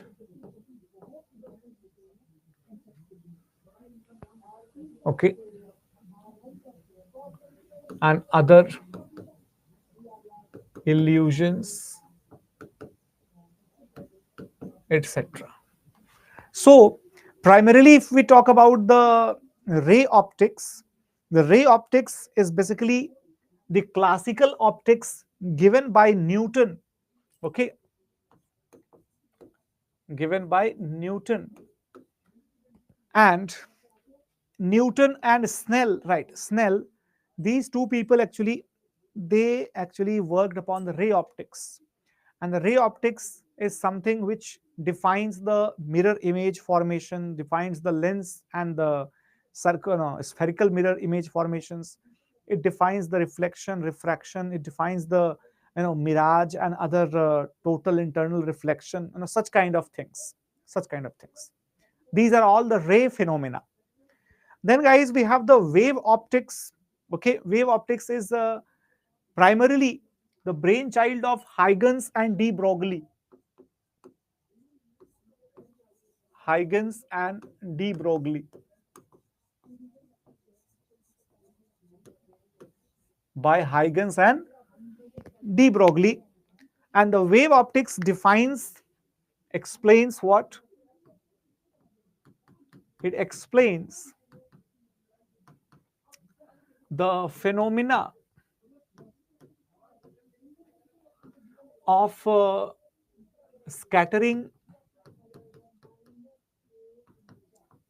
okay, dispersion, scattering, dispersion,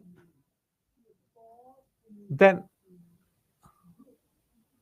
interference,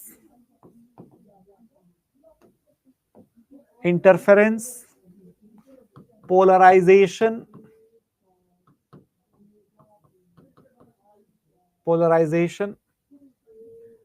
bending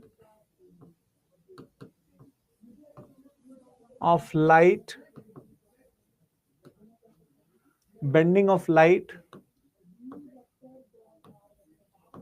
Doppler's effect, etc., etc. Okay, everybody. So there are so many terms related to the optics, isn't it? But we will study each and every term. We will understand it very well. Then wave particle duality. The wave particle duality actually, it explains the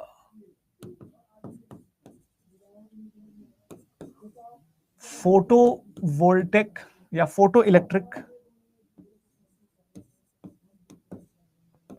effect of light.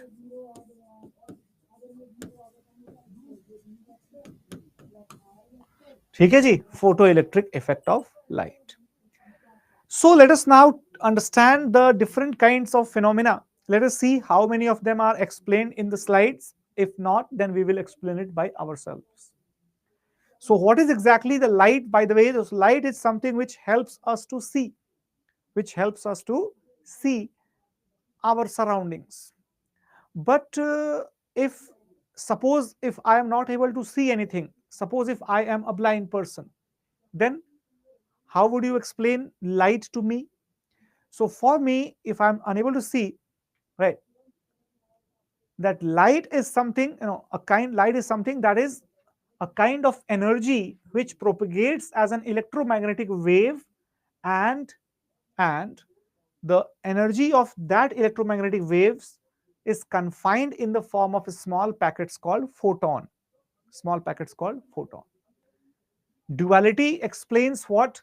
Duality explains photoelectric effect of light. What is the photoelectric effect of light? The photoelectric effect basically tells you that the certain energy is contained within the light rays which excites the electrons, right? And the electrons which are present in their outermost orbit, they tend to gain the energy and they are emitted out of that surface, and that leads to the generation of moving charges or say current. Okay, so Prathamesh, that indicates the photoelectric effect. All right, so in that case, if electrons are emitted out of the surface, so light must be having some sort of minimum energy which is required to be supplied to the electron in order to bring it out of its orbit. So that was called as the photo, means light. Electric means the electrical impact of the light. Photoelectric effect.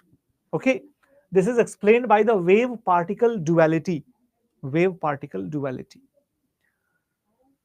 Now guys, image formation, reflection, refraction, mirage and other illusions right here. So guys, let me tell you that if we talk about the reflection and the refraction here, okay, so usually we have distinct types of objects around us. If we talk about the objects upon the basis of their capacity to produce the light, okay, capacity to produce the light,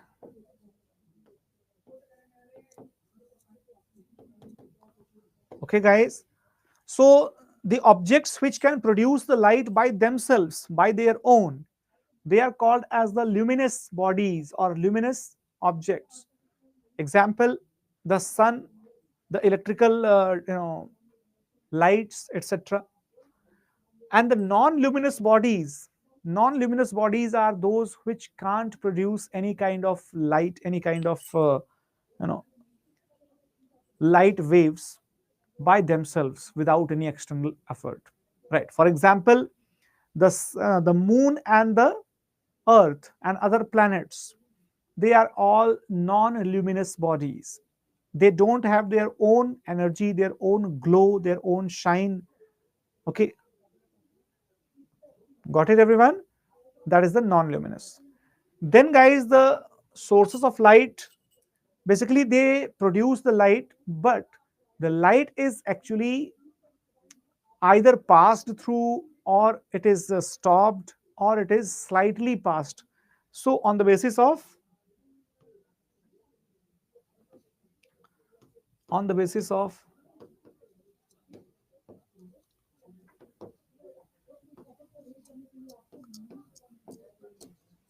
transmissivity,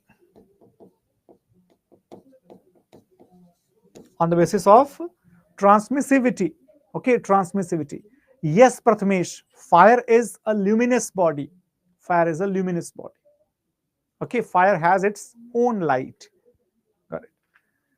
So on the basis of the transmissivity, if we consider the transparent bodies means they allow the complete passing of light, right?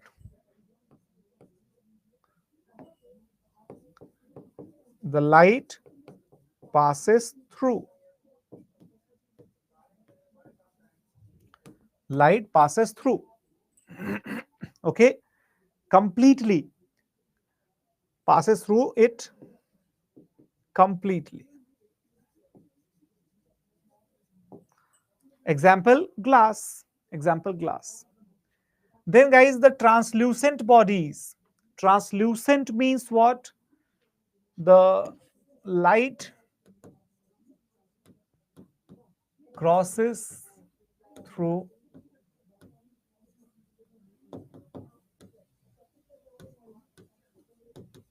but incompletely. But incompletely. So guys, have you seen that butter paper, or have you seen that glazed kind of papers, right? Or some sort of mineral glass, okay, milky glass. These all elements, okay, yes, tinted glass, flinted glass, there are so many things. These all are translucent objects or translucent bodies which provide some sort of light to pass through, and rest of the light is obstructed. Okay, then we have the completely opaque bodies. Completely opaque bodies don't allow any kind of light to pass through. For example, we the humans are opaque bodies. We don't allow the light to pass through us. Is that clear, everyone? I hope you understood this point. Now, if we talk about the rays of the light, how many types of the rays are there? Guys, rays are basically the parallel, divergent, and convergent beams. But if we tell you that rays optics is mainly studied with the help of the mirrors, then it is good enough to understand the types of the mirrors as well, and the use of the mirrors, the phenomena related to the mirrors as well. So when we talk about the mirrors, they are of two types: the plane mirror and the spherical mirror. The plane mirror and the spherical mirror. What is the difference between the two? Guys, the plane mirror, it has absolutely straight, okay, absolutely straight surface, and there is absolutely no curvature. There is no curvature.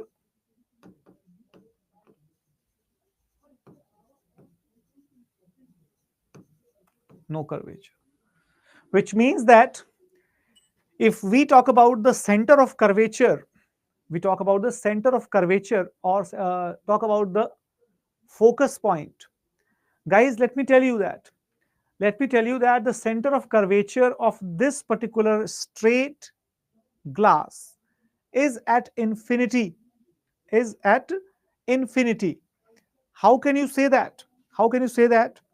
So guys, just understand it like the particular example that I'm giving to you. Suppose this is a circle.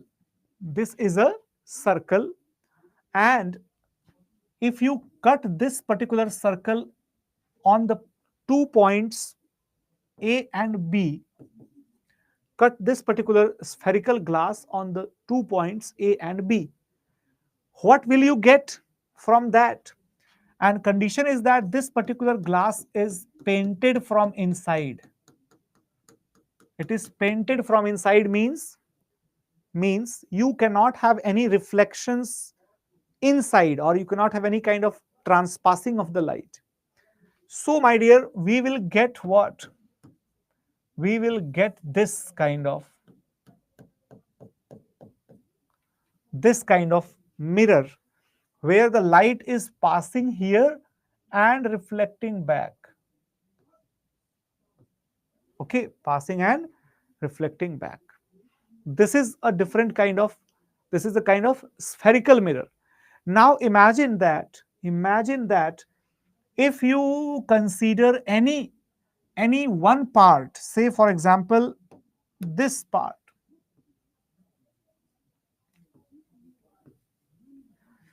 So guys, don't you think that this eye or this small part is a kind of a straight line?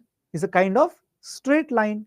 And yes, for this small part, this is your straight segment of that particular mirror. And this particular surface, it behaves like a plane mirror. Yes.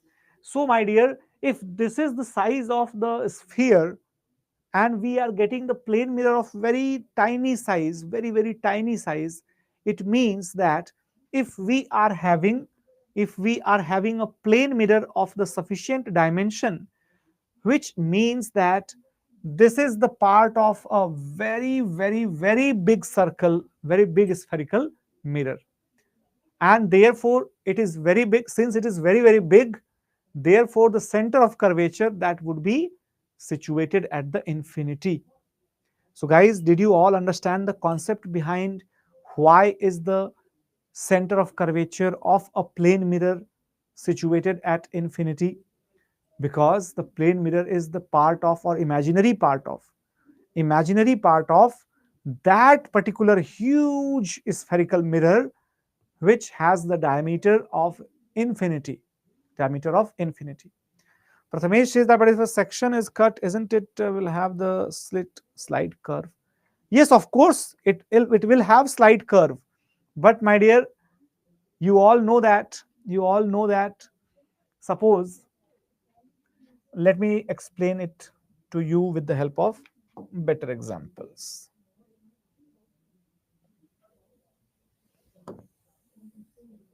Okay. This is a circle. Okay, Prathamesh. However, let us now take the lines. Take the lines.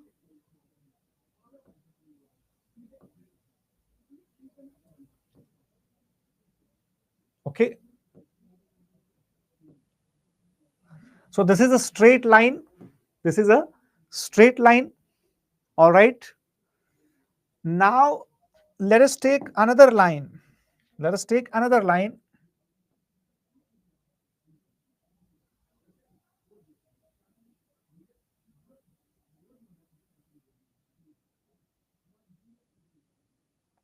Let us take another line. Okay. Another line. So now guys, just zoom it up. Just zoom it up. And let me just highlight this particular color with this.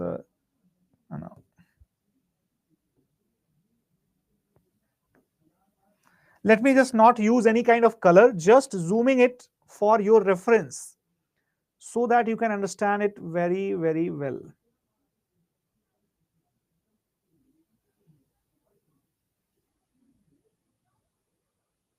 Hanji, have a look at this one. Have a look at this one. If I zoom it further,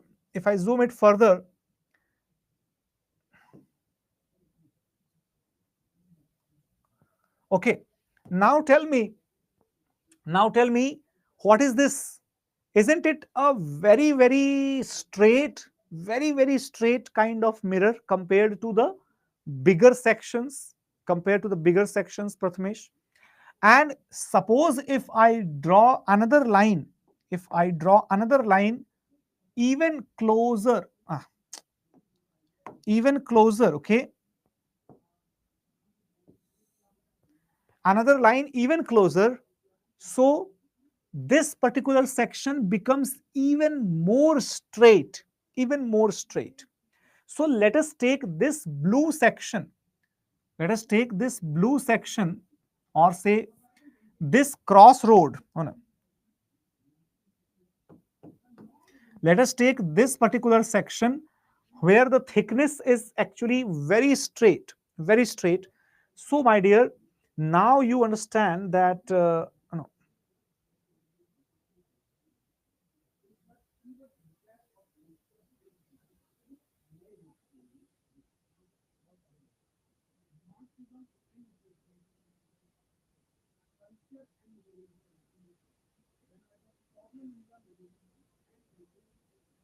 Hmm. So now you got the point. This is the huge circle, and the thickness of this black line, the amount, the length through which it is cutting this particular circle, only that much of the length is taken up as the straight or say plane mirror. So this is the plane mirror, the part of this huge circle. Similarly, if we have a plane mirror of our size, it means the circle would have been enormous, huge, and the focus point or say the center of curvature, etc., that would have been at infinity, at infinity. Okay.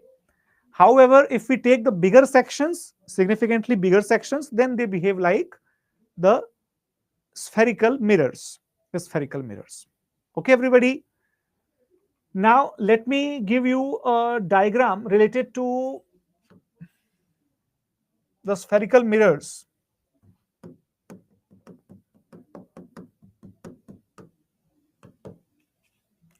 Spherical mirrors. Okay. So guys, have a look at these. Say this diagram.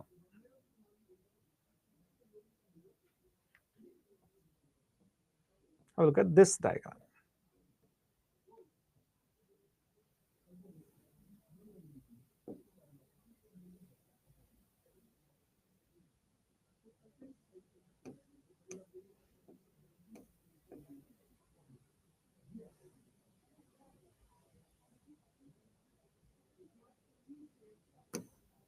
Which diagram is best? I think.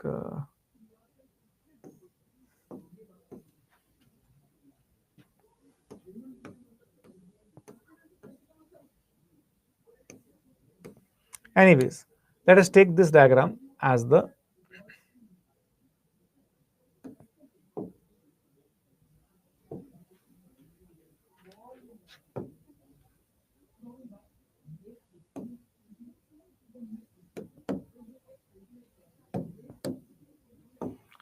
so guys, in order to understand the spherical mirrors, we have the different kinds of terminologies coming through this, isn't it?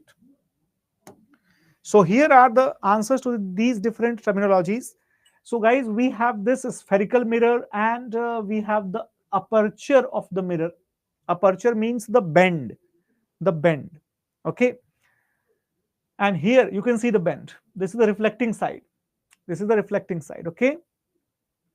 Now guys, if we talk about the concave mirror here, or the convex mirror.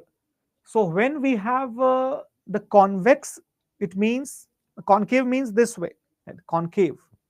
Okay. And convex means the right, slightly uppish, slightly uppish. All right.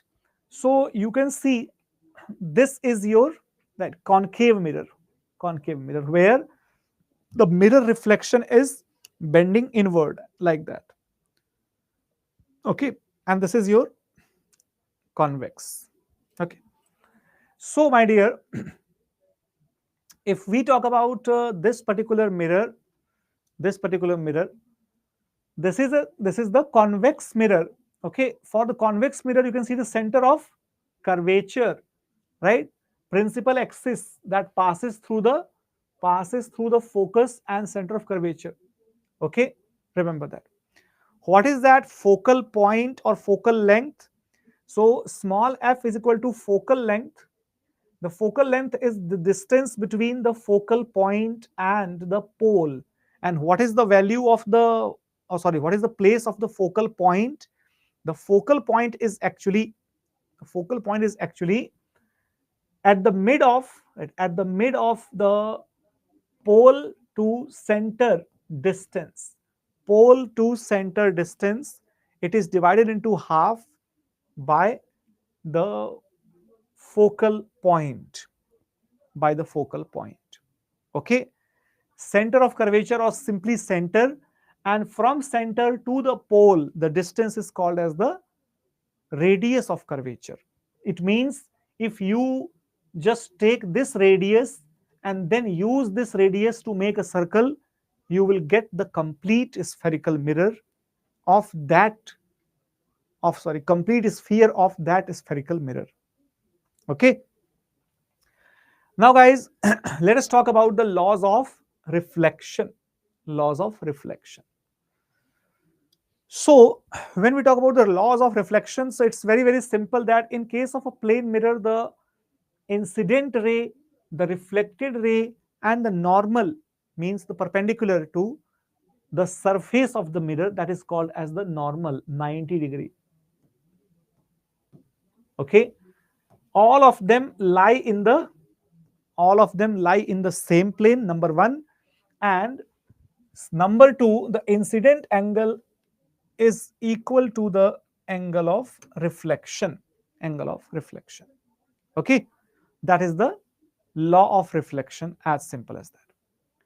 Prathamesh, science के कितने questions आएंगे? Science के questions sometimes they ask you 0 questions, sometimes they ask you 1 question, sometimes max to max they have asked like 3 to 4 questions, not more than that. Only 3 to 4 is the maximum number of questions which could be there in the paper. Okay, in the paper. Now, so the plane mirror, let us understand what is the plane mirror. Now, plane mirror is actually the mirror with the flat reflective surface, and we use that in our household mirrors, in our normal mirrors, right, anywhere, right, in the kaleidoscope, etc. So here you can see that the object is of the same size, right?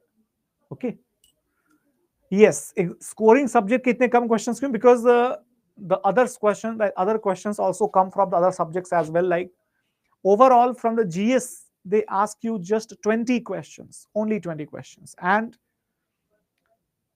out of those 20 questions, you have some questions of geography, economy, polity, history, science, environment, sports, anything. So that is the reason. Okay, so guys, plane mirror actually makes the erect and virtual and inverted, laterally inverted. This is very, very important. Laterally inverted means the right appears as left. That is the identity of the plane mirror. So guys, when we see that camera, the front camera in our mobile, the front camera in our mobiles actually laterally inverts our pictures. It makes us appear laterally inverted. Okay, remember that. Anyways, then for showing the full image of an object, the size of the plane mirror should be at its half of the object. And guys, not just that, the person having velocity v, that person's image actually moves with velocity 2v. Okay, focus is at infinite, focal length is infinite, radius of curvature is infinite, power is 0 because and power is 0 and no magnification.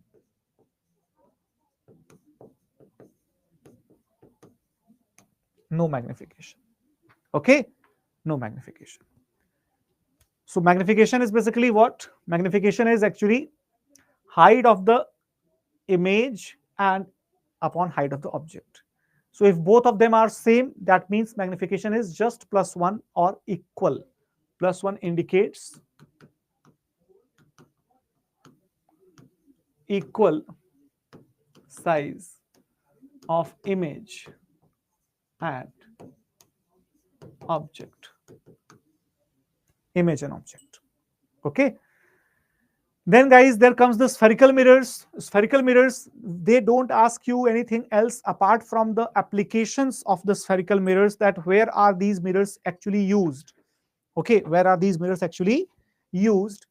For example, the spherical mirrors usually we find the utility in various things, like where, like in the rear view mirrors of your automobile vehicles, like the lids of the utensils of the solar cooker, etc., like the ladles, like the dentist glass.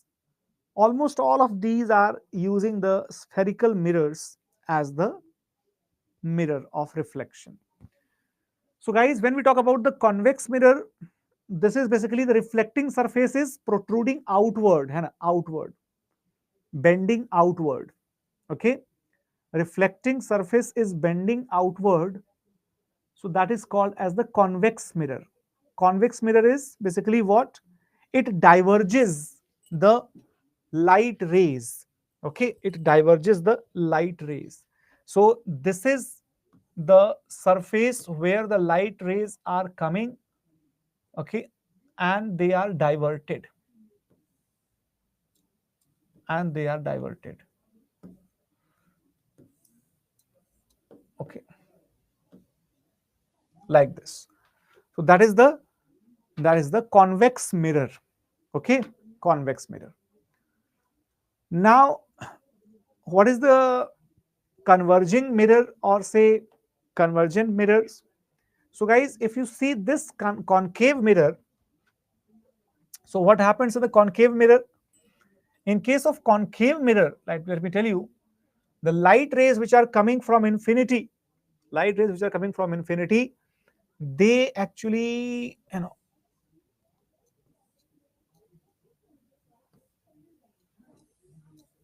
they meet at the focus point. They meet at the focus point. Okay, that is the concave mirror.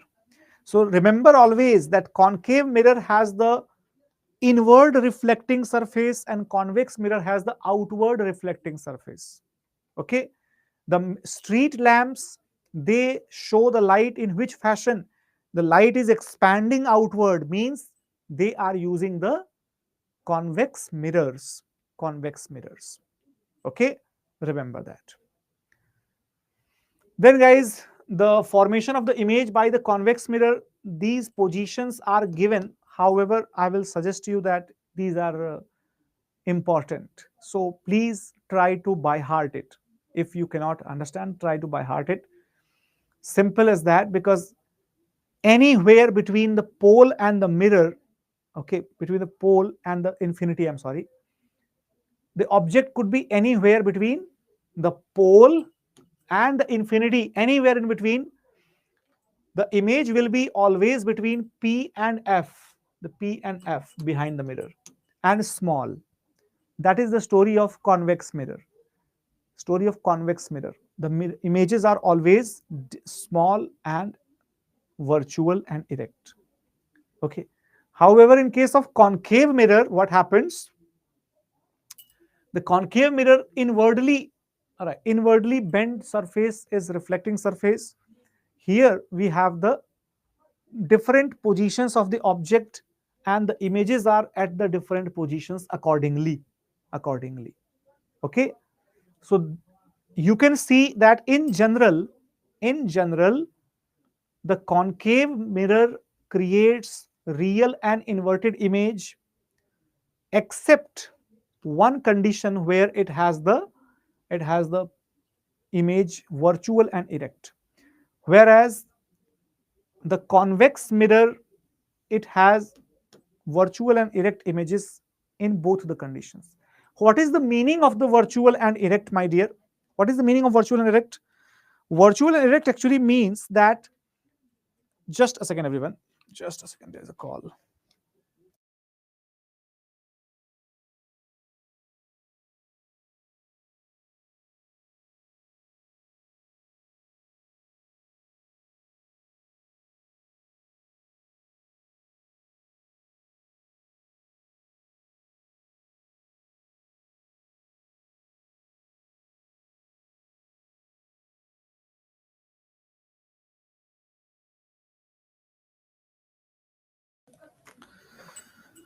Okay, so You can see that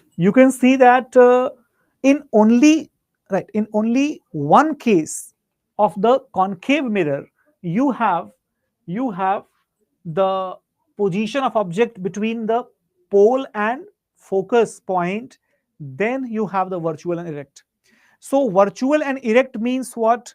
Virtual and erect means that we do not have the actual meeting of the rays. The rays don't meet in actual.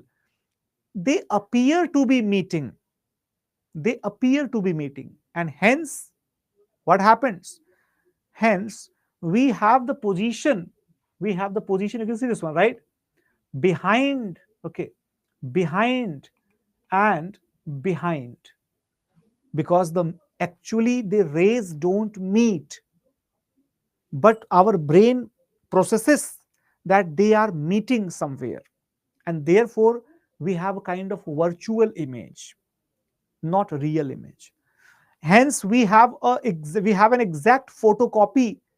Suppose if this is like the thin part is up and the thicker part is down, the image will show exactly like that. The thin part up, thicker part down, exactly like that. Virtual and erect. However, what is the real image? Image means that it should be reciprocated, na? So if the real image we are concerning, this will appear like that. Okay, so that is the real image, because in the real image the reflected rays are actually meeting on a certain point, and the rays passing through it have the different direction, and rays coming from the mirror have different direction. Hence the image is inverted, and that is called as the real image, because the rays actually meet before or in front of the mirror. Okay, in front of the mirror, not behind. Okay, so guys, this is the structure that we need to understand, and after that these are not required. Okay, refraction of the light. So this is a very interesting question which is asked sometimes. This is called as the Snell's law. Called as the Snell's law. What is the meaning of the Snell's law, by the way? So guys, here Snell's law is very simple, that if any kind of ray is passing from one medium to the another medium,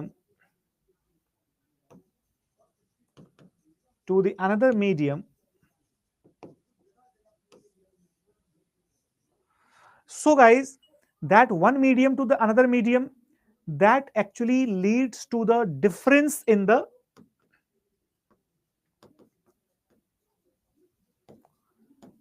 speed of light. Okay, difference in the speed of light. By it's very normal that light will be traveling with a different speed in the vacuum, different speed in the water, different speed in the glass, isn't it? So that is basically the different speed of light. It causes the light, to have different speed. What causes the light to have different speeds?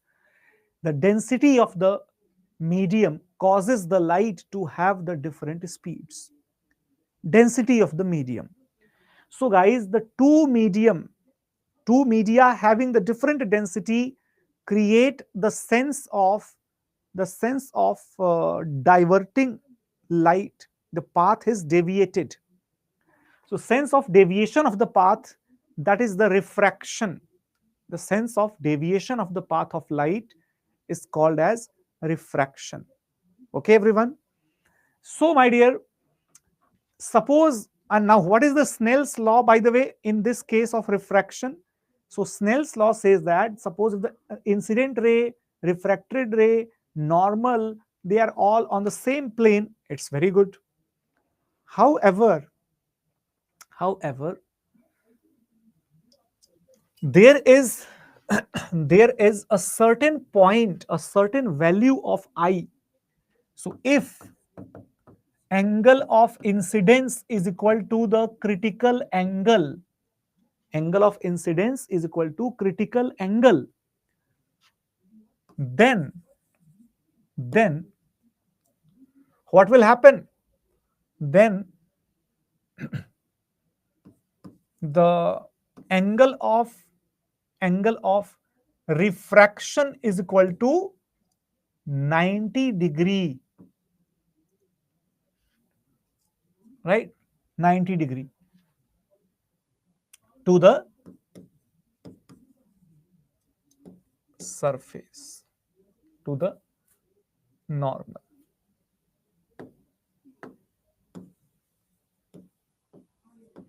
Okay everybody, या फिर हम इसको कैसे बोल सकते हैं? That is the parallel to the surface. So we can say that this is the surface upon which the light is incidenting, and the light is incidenting on this surface but at certain angle called as the critical angle. Upon the value of the critical angle, this light will be passing through exactly the parallel of the surface. And after that, if you increase the value of angle further, then the light will be coming back into the same medium from which it was moving. Okay, it will reflect back into the same medium. It will not go into the different medium. Did you understand this point, everybody? Did you understand it? So for this, let me tell you, yeah, this particular diagram will be good enough to make you understand that suppose one medium is optically dense, the other medium is optically less dense. Rishabh, listen to this very clearly. It's very easy. We are moving the light from the denser medium to the rarer medium. Understand it? Denser medium to the rarer medium. And we are moving the light at the different angles. Different angles are measured from which point? They are measured with the normal. Okay. So this is the I1. Okay, I1. When the I1 at point 1, right, at angle I1, the incident ray is coming, and when the light moves from denser to the rarer medium, my dear, always remember that the light moves away from the normal. Okay. Similarly, the second angle is critical angle.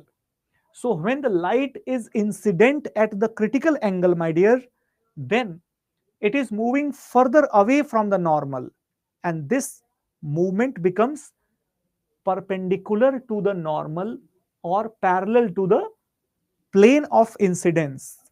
Okay. But why are we calling it as the critical angle? Because if we increase the value of the incident angle beyond this critical angle, that is at the point 3, then what will happen? Then this denser medium, it will not allow that light to pass into the rarer medium. Rather, the maximum amount of light will be reflected back into the denser medium itself. This is called as the total internal reflection. Total internal reflection. Okay. And the total internal reflection is happening because of the refraction. Okay. Refraction. Now the question arises in the mind that suppose if the light is coming from the rarer into the denser medium, then what will happen? Then the light will move closer to the normal. Light will move closer to the normal. Like suppose, for example, this is rarer medium, this is denser medium, and this is the normal, right? This is normal. Light is coming in this way, and it will move closer. It will move closer. Okay, it will move closer. So light is moving closer to the normal if it is coming from the rarer to the denser medium. Okay, Remember that. And if it is coming from denser to rarer, then it is moving away from the normal. Got it, Mehak? That is the case. So Rishabh, did you understand that? Rishabh, I hope you understood this point. So guys, this particular phenomena of the total internal reflection, this total internal reflection is actually utilized in understanding the optical illusions like mirage. Mirage. I think there is picture of mirage. Yeah, this is mirage is there, optical fiber, diamond shine, sparkling of diamond, etc. Okay.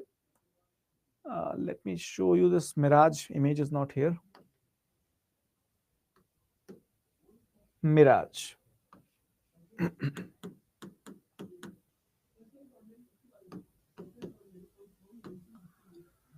Okay, everyone. So mirage is basically the optical illusion, which is very, very common. Very, very common.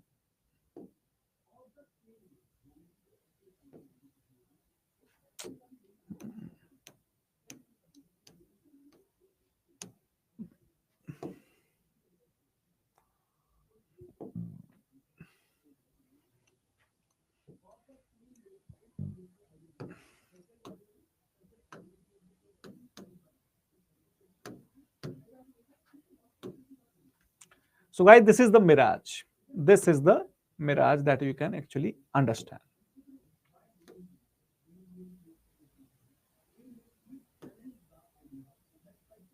Okay.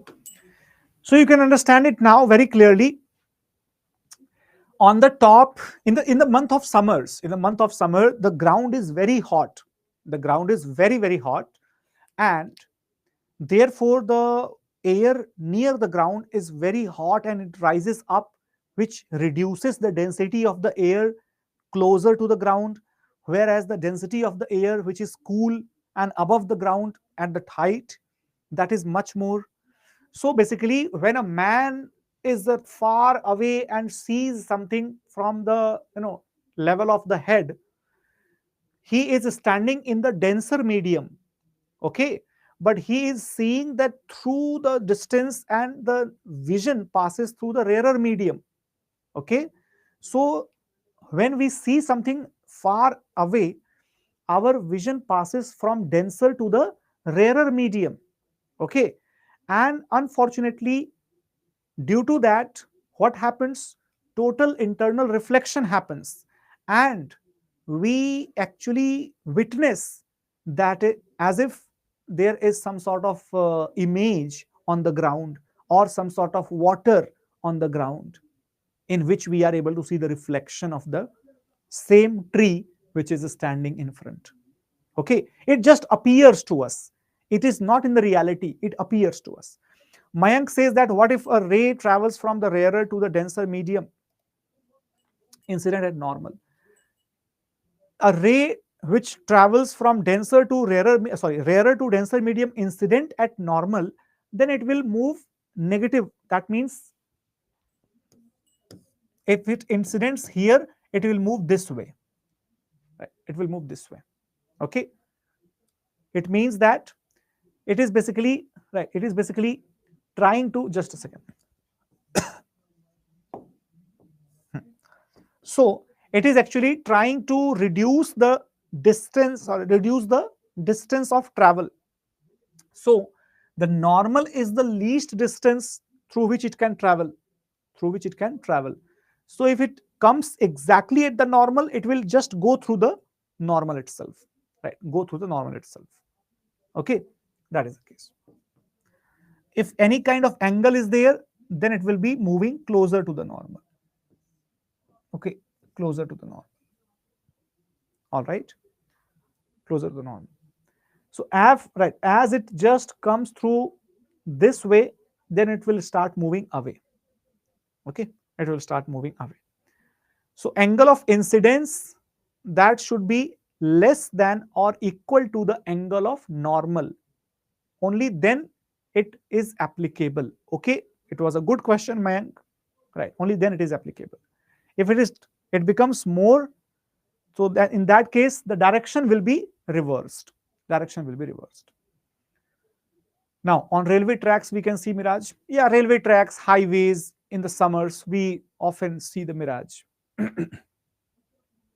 So guys, these kind of questions are asked, like twinkling of the stars is due to the refraction of the light, or say the coins which are kept in the beaker or in a glass of water, the coin appears a little bit elevated.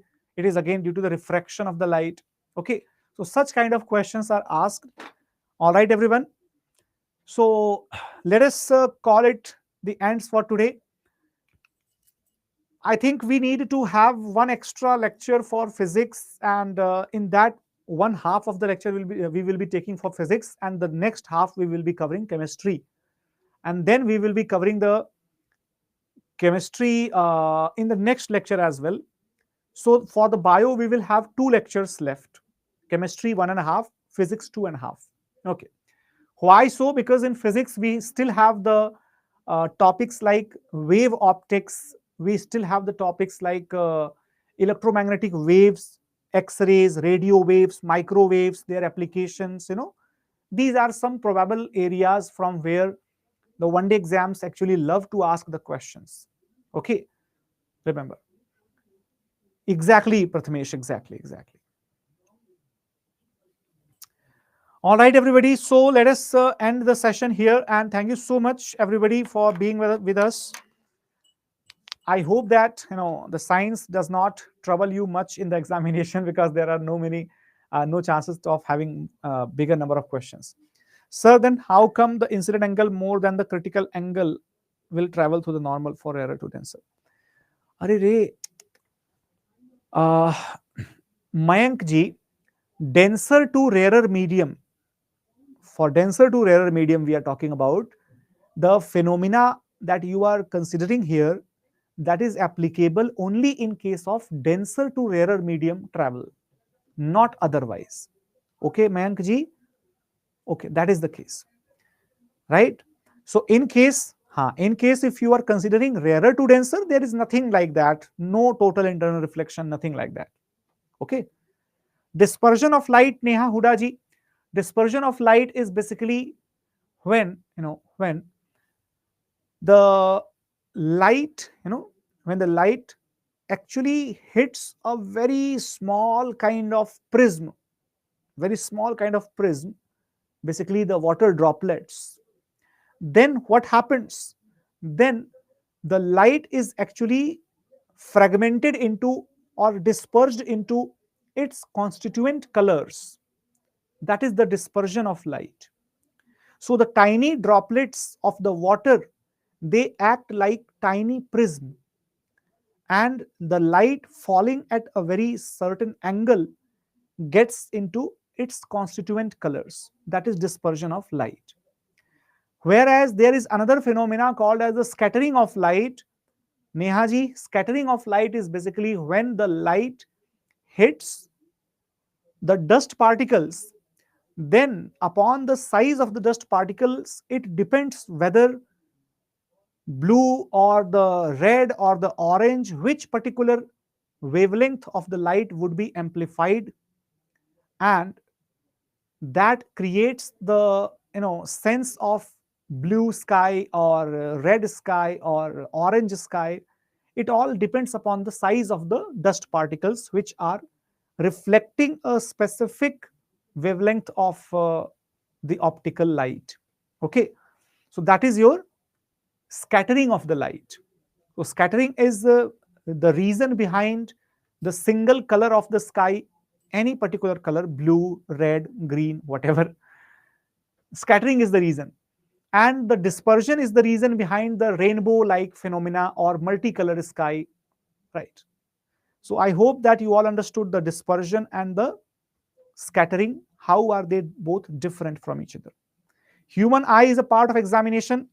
We actually have the human eye included. See, whatever you are talking here, asking here, these are all included into it. Rainbow formation, right? Prism, etc., dispersion, lens, human eye, okay?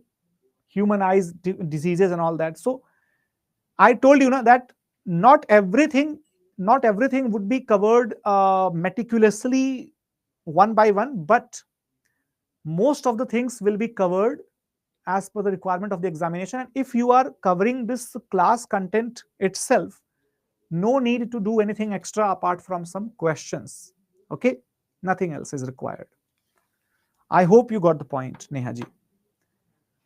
All right, so thank you so much. Take care, and let us leave for this class today. Bye-bye.